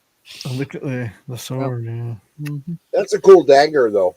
It is very cool. Props to the prop department. Oh, they did a fabulous job. I mean, Here's take all you can carry. Yeah. If you look at these sets and the way they're decorated, right down to the curtains and the trapping, the rugs or whatever you might see, everything it just looks perfect. And it doesn't look fake one bit. It looks real. It looks like you're you're going into a different world. Mm-hmm. And I think, $20 million, not a bad budget for the time. 82. 82. That's a lot of money back then. Yeah. That's a pretty big damn budget film. Well, figure it's about 3 times. It would be like $100 million movie nowadays. So at least. Well, at least, yeah. And it shows. I mean, the money is up there. The set design, cinematography. I'd be curious to find out how much the actors salaries and all of them. Max von Sydow, like he was no slouch. I wouldn't imagine that they would be the biggest because other than, Arnie wasn't a big movie star yet. No, this is the one that put him on the map. Yeah, Sandal Bergman was fairly unknown other than Broadway. He hadn't even made Terminator yet. Yeah, when he von Sydow was known, but he was only in a smaller part of the movie. James Earl Jones? James Earl Jones may have, I don't know, he maybe got a fair amount because he might have been the best known person in it. Yeah. That's right. This is the kind of person that you can use as a production material of, hey, we have James Earl Jones and people will come to see the movie. Yeah, no doubt. And look, as Soul Assassin says, for $20 million, you got Conan the Barbarian, which looks great and is a kick-ass movie. For $1 billion, you get the Rings of Power. Yeah, that has worse costuming and special effects than this. Yes, the robe budget. Yeah, the clothes. Everything about this is so well constructed. There's you don't look at it and go, "Well, that armor looks shit." No, or that sword doesn't look good. Everything looks real and it looks believable. Yeah. And all the different looks are really cool because they wear different things during the show. Like earlier when he went to see the witch, he was wearing a winter type outfit and furs and stuff. It was pretty cool.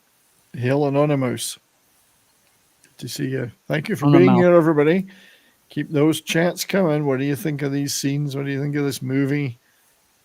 Anything you want to talk about, keep them coming. It's such a great movie.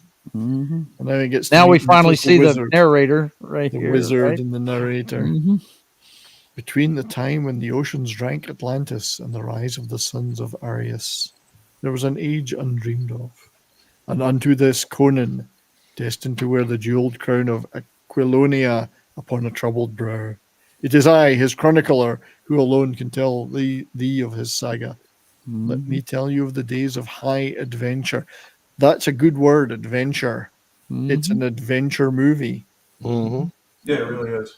Not so much action. It's action in it, but in service of the adventure. They go on an adventure. So, yeah. Awesome stuff. It's like Skyrim. You start a prisoner and get some gear and move on. Yeah. No, yeah. In a sense, yeah. And franchises That's He's leveling up. Conan does level up through. He does level up quite a bit from the beginning to the end of this movie, no doubt. Yeah, and franchises like, you know, Skyrim or Elder Scrolls and all these other RPG franchises would borrow heavily from Howard's work. Yeah. I loved all this stuff, and John Milius hated hippies. So I wonder why. I don't know why. And why did he give everybody such long hair? Well, this is his piss take on hippies, especially as Conan goes in and. Oh, you're talking about the slave cultists. Oh my God, yeah. So they're all walking around the desert with flowers and robes, flowers in their hands, yes. camping out at the festival, and enjoying the entertainment, which happens to be the snake cult, of course. So he's kind of taking the piss out of hippies. I think he said it himself, but I agree with him. Just for that, 10 out of 10 movie of the year. That's right. 100 out of 10, I would say. Yeah. Yeah, and this is Jack Taylor, now English actor who was in a ton of stuff. He's still alive. He's in his 90s. This guy doing his best impersonation of a Catholic priest. Yeah, he was in so many movies, but he was in The Ninth Gate, which is that Johnny Depp movie. He had a big part in that, but he's mainly in small parts. But another one of these great British character actors who actually plays a closeted homosexual. That's how Arnie got him in the back there in the bushes. That's right. I'm not so sure he was closeted. No, I think he was pretty straightforward with it. Yeah, they've managed to attract a fair amount of people to this cult in the way out in the middle of nowhere. I wouldn't like to be.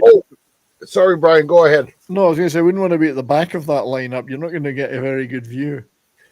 Well, when I was talking to my wife this afternoon when we were watching this is before CGI. These are all stand-ins.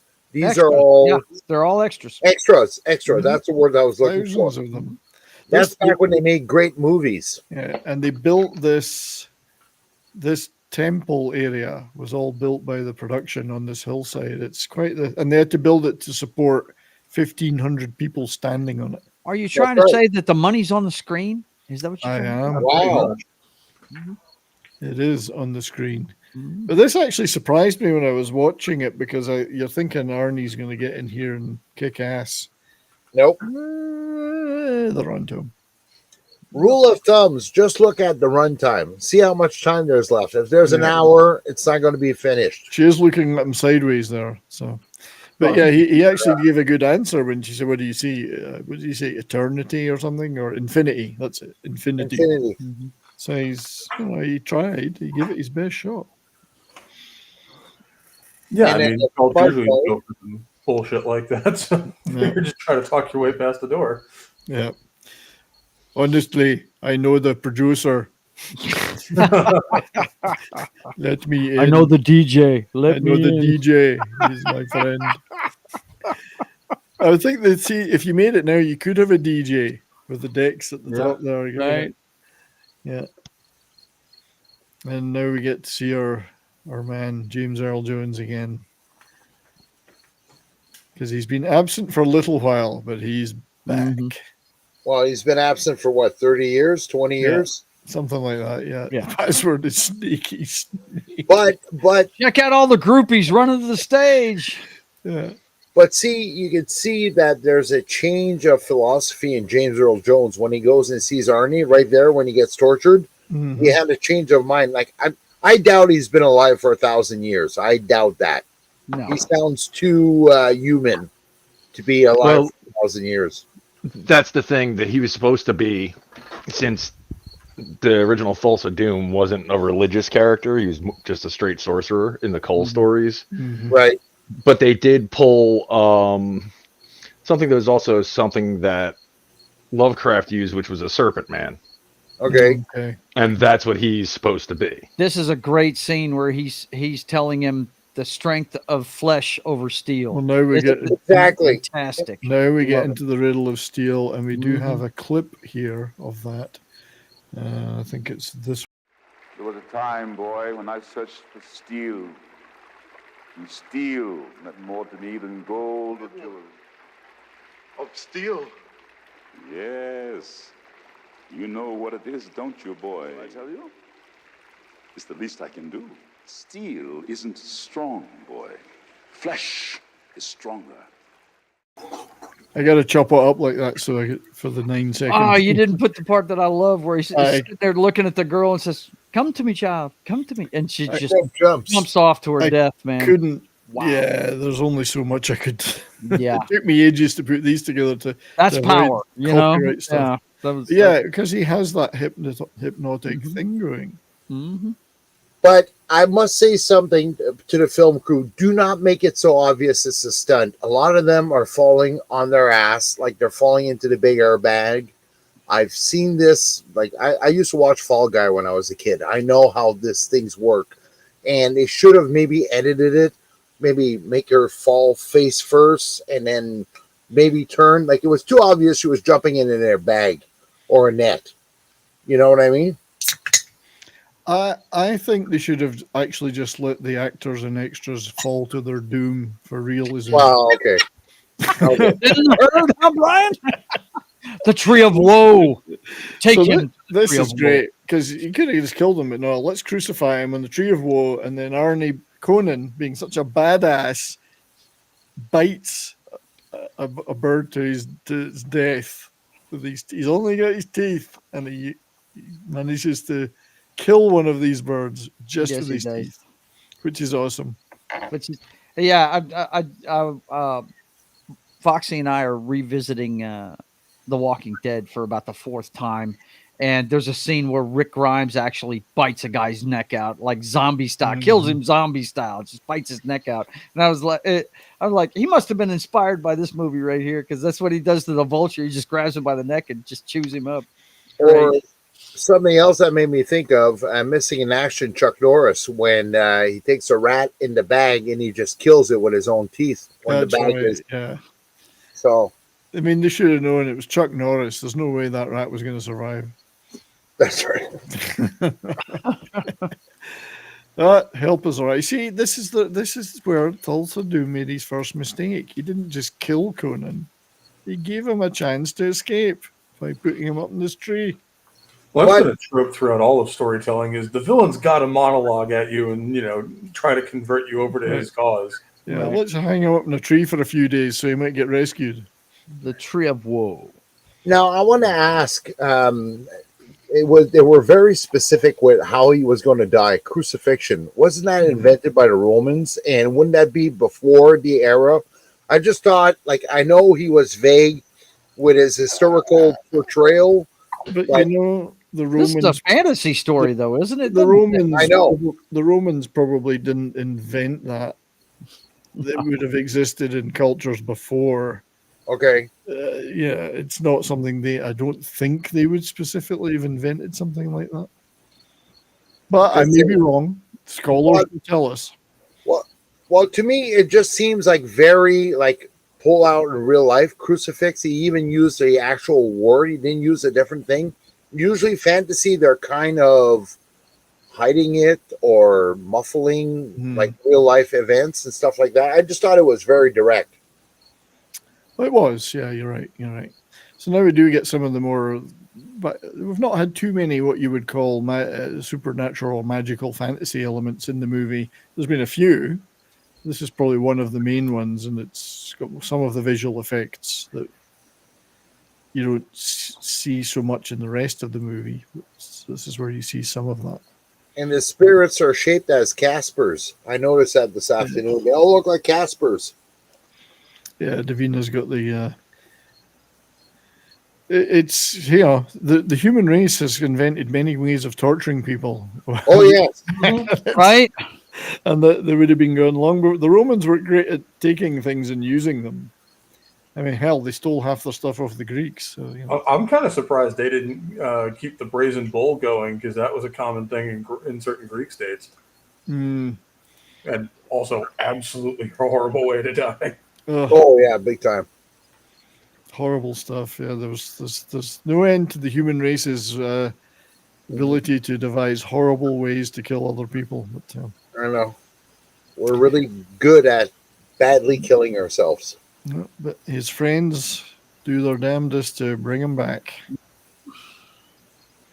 Don't they put some kind of markings all over him? Yeah, they put markings everywhere on him, and they do some kind of ritual trying to get the god.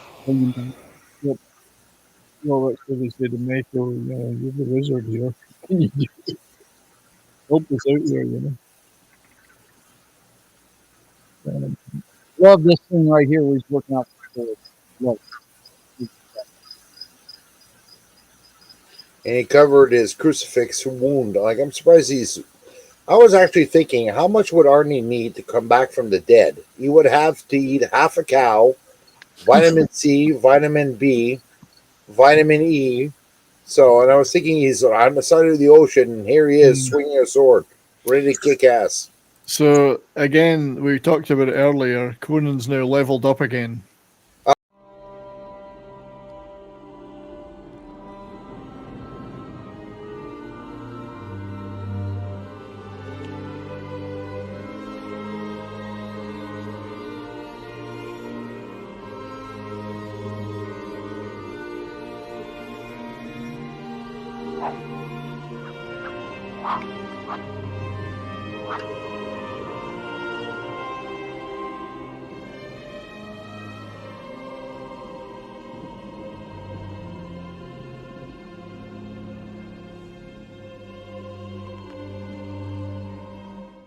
Yeah, he's leveled up. Who didn't do that with a stick when they were kids? After seeing this movie, why do it with a stick? Get a real sword. I didn't have a real sword, man. Everything. Allegedly, steroids all everything. I like this one from Anonymous. Conan didn't miss many protein shakes despite almost dying. No, not at all. Yeah, the Romans were great at borrowing and improving. They certainly were. How many times did he win Mr. Universe? I think it was like 6 times. Oh, it was a record at the time, I think. Yeah, and he did have a few other records for various things, lifting and various weights. But who hasn't been to a party and someone ended up with graffiti on their face? I won't say graffiti. I'll say makeup. My birthday party, I passed out after a 14-hour shift, and my little girl and my friends decided to doll me up. Yeah. Yeah. I read about the pictures. That's not the worst thing that could happen, though, eh, mate? I mean, if you had a mustache, half of it would disappear. Agreed. Or this camo print that they're wearing is awesome. I love the paint they put on. I thought it was badass looking. I agree with Thulsa. He wants a lightsaber when you can have a lantern sword. Come on. So now we're getting into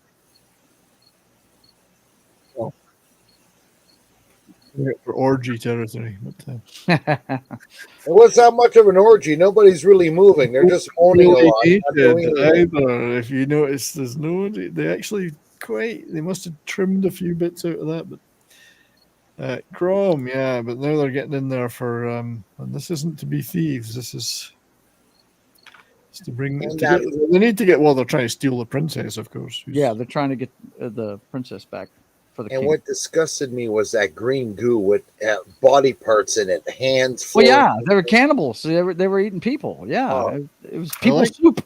I liked Valeria's line further back. All the gods, they cannot sever us. If I were dead and you were still fighting for life, I'd come back from the darkness, back from the pit of hell to fight at your side. They really are close. Yeah, Valeria and Conan. Yeah, if you look closely at this, there's nothing really going on. But the soup, of course, is it's made out of some body parts. It's more like an opium den, man. They're this must be the after party. It's all hands and bits of bodies, and they're cannibals. They become cannibals, which they discover at this point. And I love the quote, "This is heaven." Yes. When they first came in. Subutai says that, yeah. James Earl Jones, blue eyes. He is Conan. Cimmerian. He won't cry, so I cry for him. Yeah. It's just some great lines throughout the movie. Now here you go. You got James Earl Jones morphing into the snake, right? Yeah. Oh God, yeah. Pretty cool special effects for the time. Yeah. Well, special effects back then were very advanced. You had Rob Bottin, you had all these guys. Remember, back then you had The Thing, you had The Howling, you had Conan. So practical effects were at their peak, actually, back in the early 80s.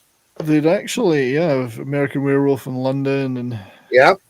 I think Rick Baker and Rick Baker was bunch. originally meant to be working on this in the Paramount days, but when Paramount dropped out and there was no money, a lot of those guys disappeared. But you had Rick Baker and a few other well-known guys dropped out at that point. Rob Bottin, yeah, they were all involved and then dropped out. But this stuff, I mean, this green stuff, yeah, oh, it's disgusting. Yeah, yum. Well, it seems to give a great stiffy, so obviously it must be doing something right. That girl is something else. I'm sorry. Yeah, she has some great fight scenes in this whole. And this is where some of the big action happens in the fight. And I mean blood splashing everywhere. Oh my God. They did not skimp on the blood. Well, that was the 80s. Remember RoboCop in the 80s? The blood quips and all that? It was awesome. That was a whole new era of filmmaking. Yeah. I don't know. I mean, what fantasy movies came after this? Lady Hawk. Yeah. So Beastmaster. Yeah.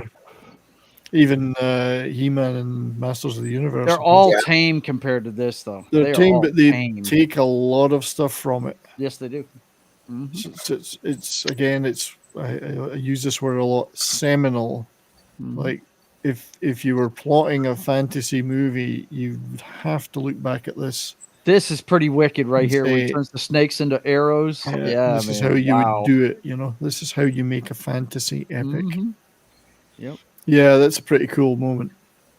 Not so much for Valeria, but it's a cool moment. But not only did he make the snake straight, but when he pulled it out, it was limp again. So kudos to him. James Earl Jones, that talent. Sorry. Yeah, the director commentary, as Smile X is saying, is really good on this one. I can't get that. I can't seem to get that one to that chat to show whether it is. The commentary on the disc. I don't have the physical disc, but I've heard the director commentary. I actually have a VHS copy of this movie. Although that's James Earl Jones got to go now. Yes. Nothing is limping. This time it's personal. Nothing is limp in Davina's hands. I know, I was holding back on that. But Tanya Roberts was pretty good too. So this is, sorry, I'm just going to pause this for another video clip because I've tried to focus on some James Earl Jones, but this is one of his bits from just earlier. They shall all drown in lakes of blood. Now they will know why they are afraid of the dark. Now they will learn why they fear the night. Yeah. Good stuff, yeah. Yeah, that guy could read a recipe book and make it sound epic, dude. This is a sealed VHS copy of the movie. Nice. Kick ass. Yeah. So I've never unsealed it since I got it. I'm keeping it sealed. I should probably get it graded. I don't know. There's probably a million of them though. Just keep it away from magnets. Conan was not a rare movie. So no. It's funny though because I did a short on my earlier. The movies in order there are Cliffhanger, Cobra, Commando, and Conan on my shelf. So Cliffhanger, Cobra, Commando, Conan. That's a nice little section of the shelf. Yeah, it is. Sly and Arnie. I've got Conan the Defender on VHS, but it was open. Somebody had opened it. You mean the Destroyer? Sorry, Destroyer. Yeah. Yeah. It's someone had actually torn the. I don't know if they ever played it. But not as big a fan of that one as I am this one. No, well, they PG'd it. It wasn't near as good a story either.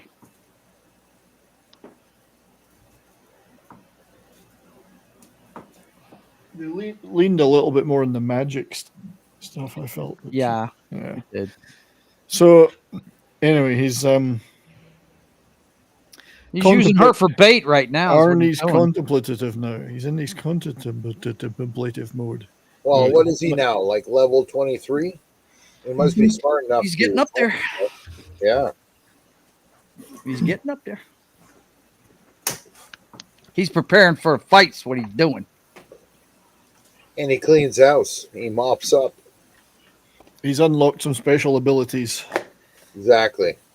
Double hand sword, extra attack. No, he's unlocked the engineering mode because he's building these great defenses around here, which is actually like this because he has grown so much as an individual. Yep. Yeah. That he's From the humble slave. Yeah, he's thinking strategically. He's also thinking about tactics he can use within. Now, doesn't this look a little bit like Predator to you? It has similar. This is the section of the movie that when he gets attacked that John Milius talks about, where the animal welfare people started having a go at the movie because they said the horses were getting thrown onto these spikes and hurt. He said, well, no horses were harmed. Yeah. Filming this, although it's just him saying that, I don't know. But he said, for one thing, you'll notice the stuntman falls down first before the horse. Right. And they're all made of rubber. Yeah. So, but yeah, I mean, it looks like a bad fall when the horse is going over. The horses are going over, but that's one thing that takes place in Hollywood that you don't see in real life, like those cavalry charges into a spear. Like you will not get a horse to do it ever. No. PETA should do what they do best. Please take your clothes off to save the animals. Yeah. That's all I gotta say. And it's true, we don't want animals to be harmed making a movie. But exactly. I mean, they take an awful lot of care with that. I don't know the details of this movie particularly. Milius said no animals were harmed. We took great care with that. But I don't know. His speech to Crom, dude, love it. Yeah, I think in a lot of cases, the animals get a lot more consideration and treatment than the stunt guys. Well, indeed, the stunt guys get hurt quite a lot. His speech, yeah. So, Crom, I have never prayed to you before. I have no tongue for it. No one, not even you, will remember. If we were good man or bad, why we fought or how we died. No, all that matters is that two stood against many. That's what's important. Valor pleases you, Crom. So grant me one request. Grant me revenge. And if you do not listen, then to hell with you. It's a great fight, and it is, just a small band, but they've set it up so well. Mm-hmm. They were ready. They were ready. Mm-hmm. So you didn't just, he was clever, showed his intelligence. This may be the bloodiest fight of the show right here. There's a lot of blood splashing around. In this fighting fighting Rexor and Thorgrim. It's just so good. Mm-hmm. Yeah. Makes the end of it almost anticlimactic. You know what I mean? Kind of, because this is where the rubber meets the road right here. Just finishing the job off. This is this. I just love this bit so much. I was cheering first time I saw it. And strangely enough, we may have a little clip of that. Oh.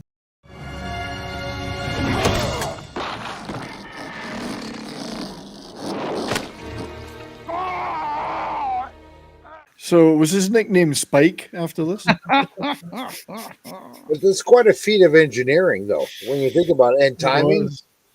But it's wonderful. Fooled him completely. Yeah, fooled him completely. It's just good. And then, of course, he takes on Thorgrim here as well, and breaks his sword. He hits his sword so hard he breaks it. Yeah, I love that bit. Mm-hmm.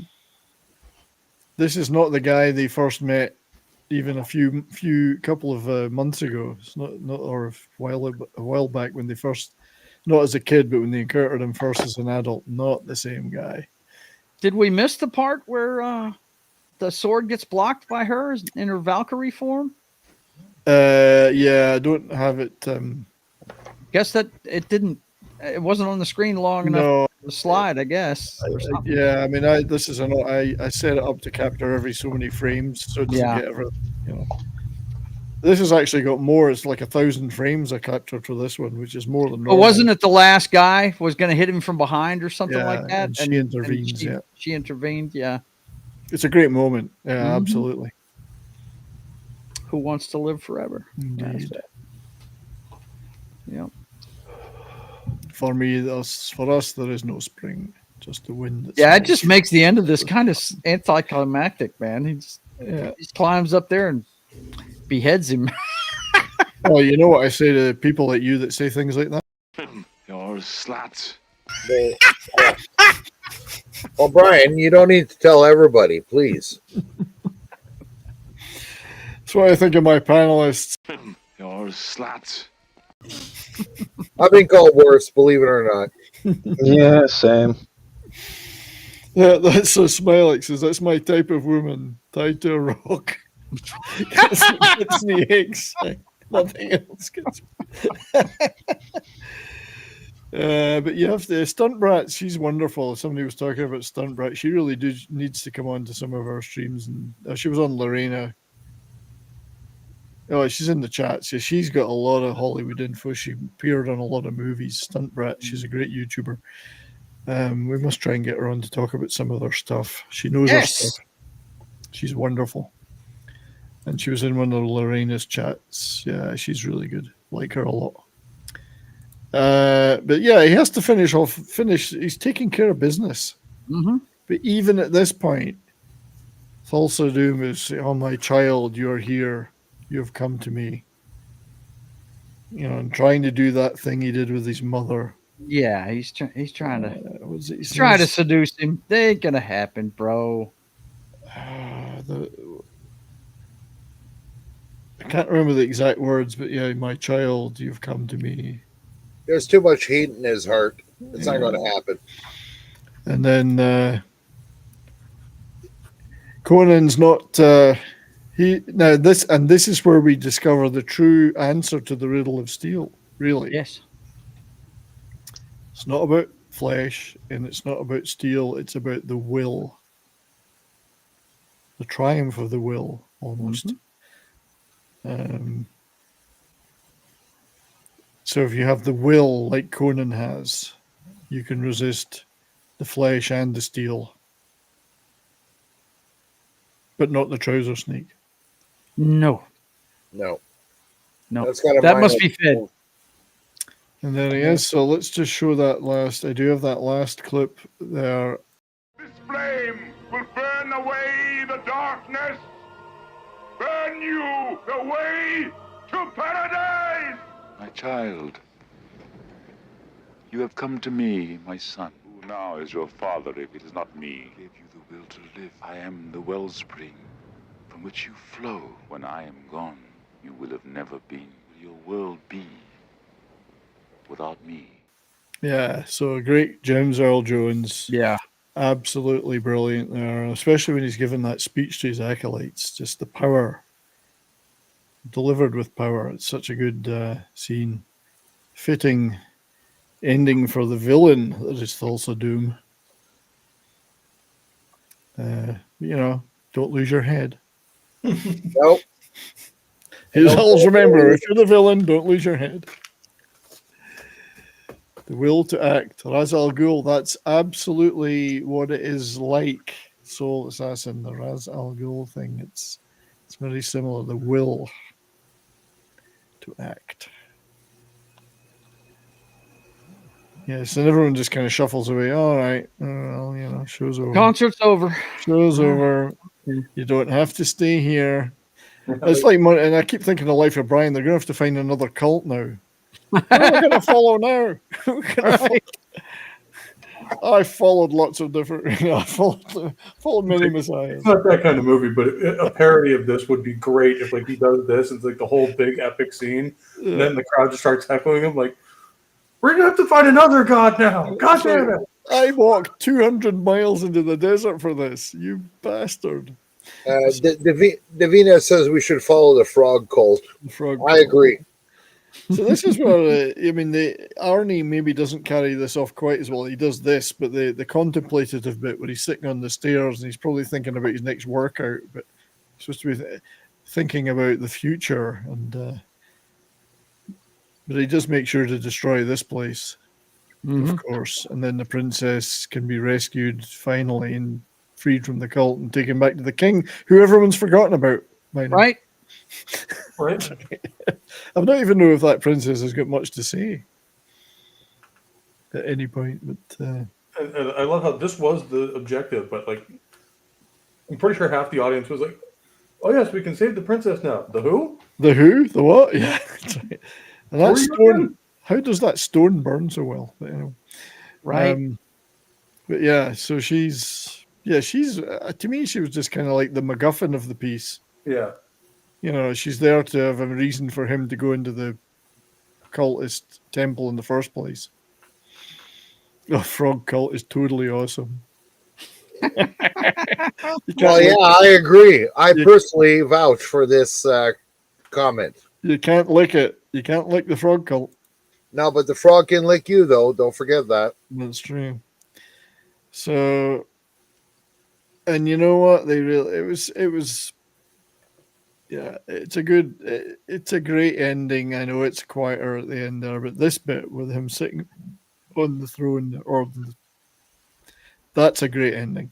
Yeah, it was. A great picture, great staging of that. I was kind of let down by Destroyer because we didn't get that, you know.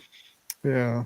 That's what I thought the next movie was going to be. And then Red Sonja, where he can't even play Conan, he doesn't even play Valiant Conan or something, or Prince Valerian or something. I can't even remember now. But yeah, there it was. Conan the Barbarian, a movie I've absolutely adored since I see El Sprague de Camp did get a technical advisor. Totally loved that movie ever since I saw it. Oh man, one of the Can't best get ever. enough of it. Yeah, you can Yes. never get enough of Conan the Barbarian, I don't think. Great stuff and a great performance by James Earl Jones as he's not even, I wouldn't even use the word charismatic because he isn't. It's hypnotic. Yeah. Is more what he's the way he portrays the character. He's very quiet most of the time. A lot of menace in his voice. But when he talks, people listen. It's almost like he's letting his acting skills speak for themselves. Yeah. And it does make it, I mean, a great villain. You said it earlier, so I think it was Joe, you might have said it, or somebody said it. The great villain, without a great villain, you can't have a great hero. Yep. So Conan had a force to go up against that no other mortal probably would. And so he had to grow in order to do that. He had a hero's journey, which you don't get in movies now. The hero is the heroine is fully formed. Well, you don't need heroes nowadays. We all got Mary Sue's, so they take care of all of us. They're fully formed already. Exactly, ready to go. One more show here, and he's going to want to start again.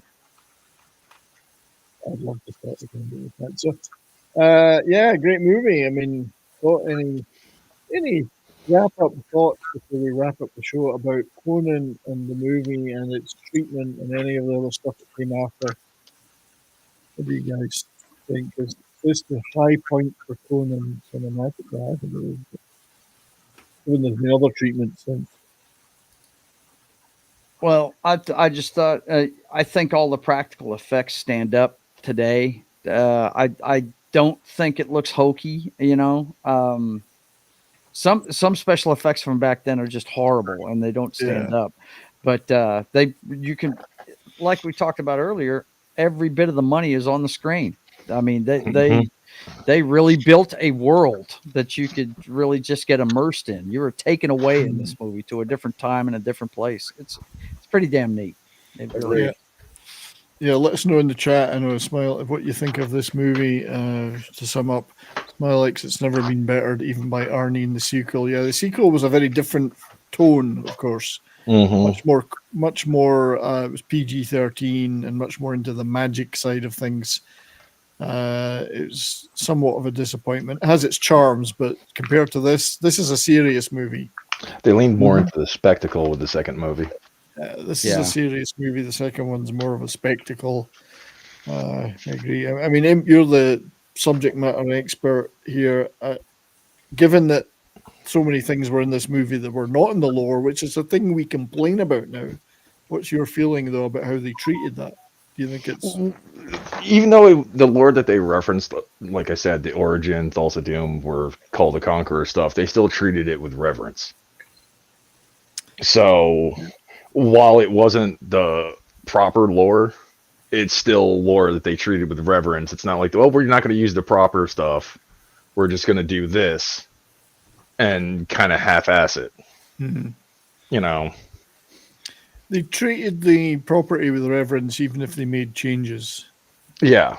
And the changes were not made to destroy anything. It was, in their view, in Milius's view, more than Stone, I think, who tried to follow it more faithfully, that Milius's view was to make it more of a spectacle in his eyes. The story he wanted to tell. I don't think he did any disrespect, though. In my view, as I say, I'd seen the movie first before I knew anything else about Conan. So I enjoy it immensely. I think it stands up. If you forget about all that stuff as well, I know a lot of people can't disassociate that are heavily into Conan. As a movie, it's one of the best, if not the best, fantasy adventures ever done. Yeah, it ranks up there with. I mean, I still consider Excalibur one of the measuring sticks when it comes to this kind of movie. It's definitely the King Arthur measuring stick for my tastes. There's, I mean, well, you can't discount the Lord of the Rings trilogy, the original one by Peter Jackson. But for its time, it was definitely a level up, if you will, like we've been talking about jokingly about the Conan character. It was a level up for fantasy movies. We hadn't seen anything like this before. Or if we had, they're very much of the old stop motion stuff. Right. It was the claymation stuff like the Sinbad movies, which are great. But those two 70s Sinbad movies, Eye of the Tiger and Last Voyage of Sinbad, I think it is. Those two movies are phenomenal. Epic. Yeah. They are. And they were still using that right up until what was the one with Harry Hamlin that they remade just recently? Clash of the Titans. Clash of the Titans. They were using it right up into the 80s. So Jason and the Argonauts from the 60s. Jason and the Argonauts. I grew up on that stuff, and the stop motion stuff is great the way they did it, but Conan, that was the only way they can animate it back then. Conan, didn't have to do that. This to me set a new standard. And it itself influenced how a lot of stuff would go later. I mean, I grew up, like I said, in the early 90s with a little show called Hercules, The Legendary Journeys, which was heavily influenced by this. A lot of people watched that, Caroline Munro. Yep. One thing I did love about this one. Movies as well, Caroline Munro. The one thing I did love about this one, though, it's an adult movie, man. It doesn't pull punches. You know, it's got adult themes to it, and it wrapped in a fantasy story, and it's very cool. I enjoyed the shit out of it. But even back then, kids' movies could have dark themes and stuff like that in there as well, because it was just a part of life, and kids needed to understand that. Like a lot of the old, like the 80s Disney movies had some pretty dark scenes in them. They did. But again, it was a different time. That's why we Gen Xers are not like the new millennials. Like, we could be focused on dark themes and all that. It was part of life. Life was harder back then. Hey, hell, I grew up with corporal punishment. Nowadays, it's called abuse. So, just saying. Well, you know, I tell you, I was scared to death of the flying monkeys in The Wizard of Oz when I was a kid. Yes. You know, I mean, they had some dark shit, you know. Especially when they flew out of your ass. Right. You know, like in Bruce Almighty. Yeah, for sure. Yeah.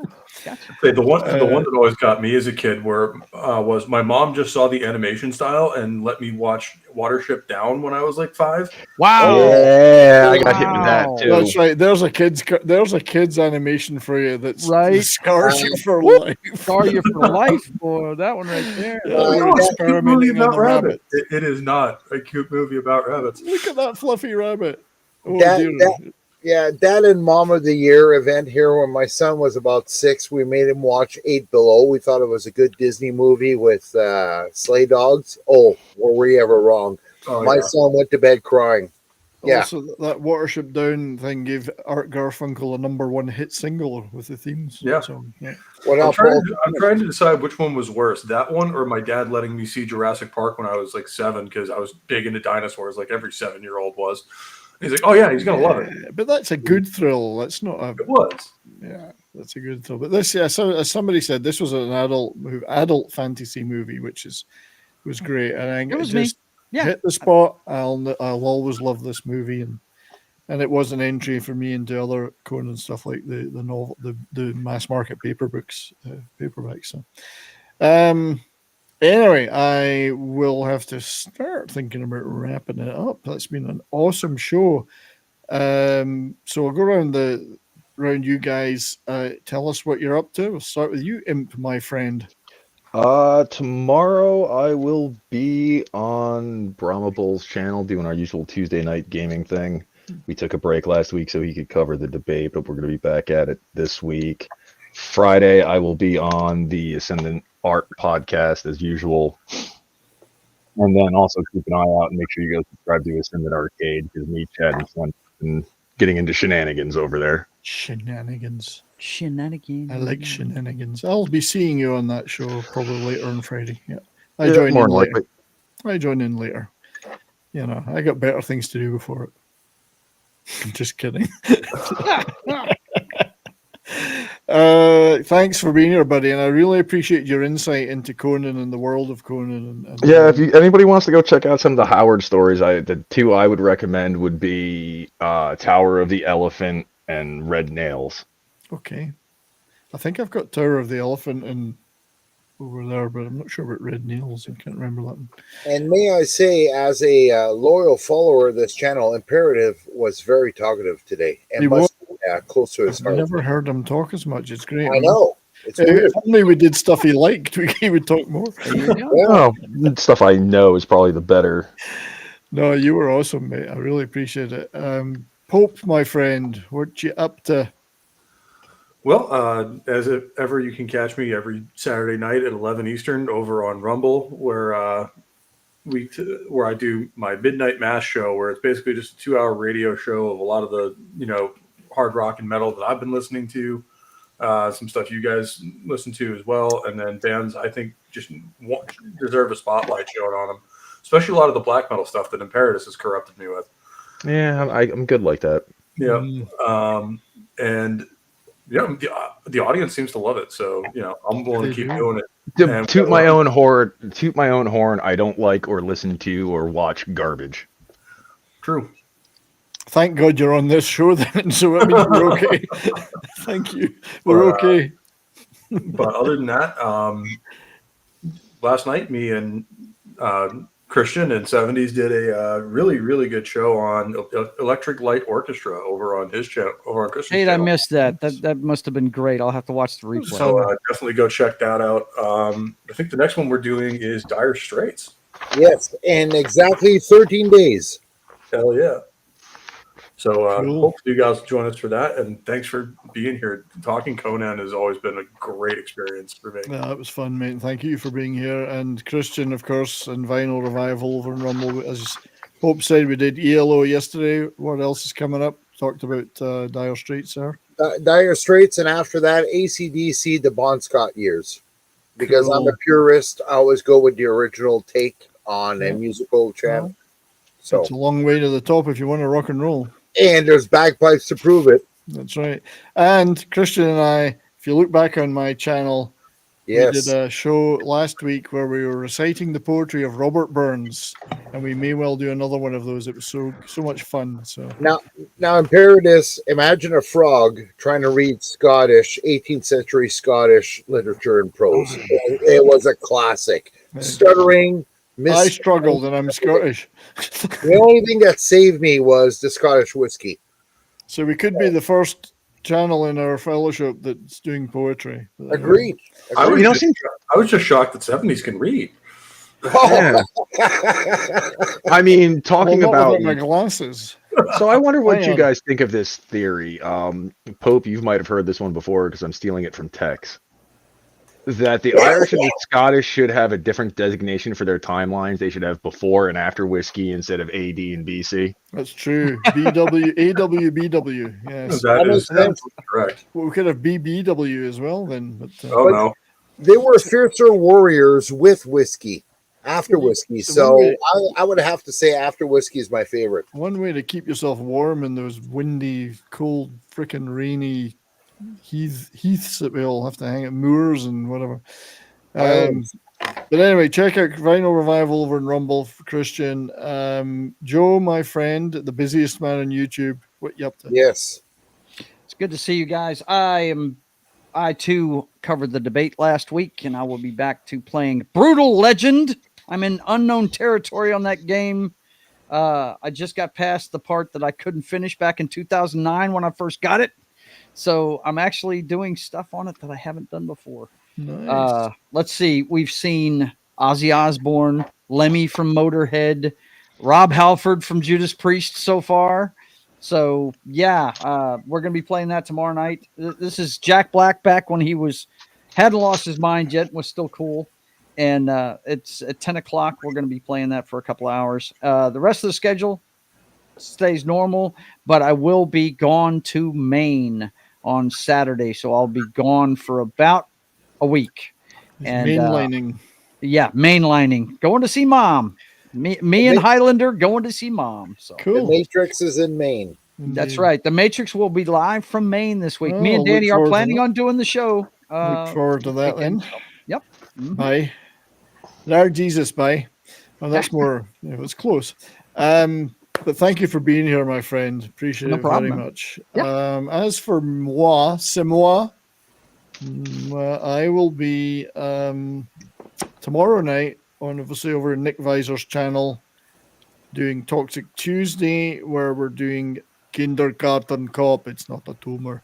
Kindergarten Cop is the movie. A boy is a penis, a girl is a vagina. How toxic is that?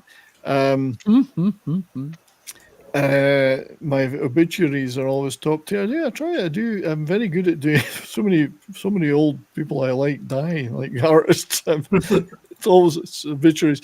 So Tuesday night, Nick Visor's channel, Toxic Tuesday, obviously Comics Division later on, and then on Thursday as well. I've got a couple of videos I'm trying to work on. It takes forever and a day. Editing. Yep.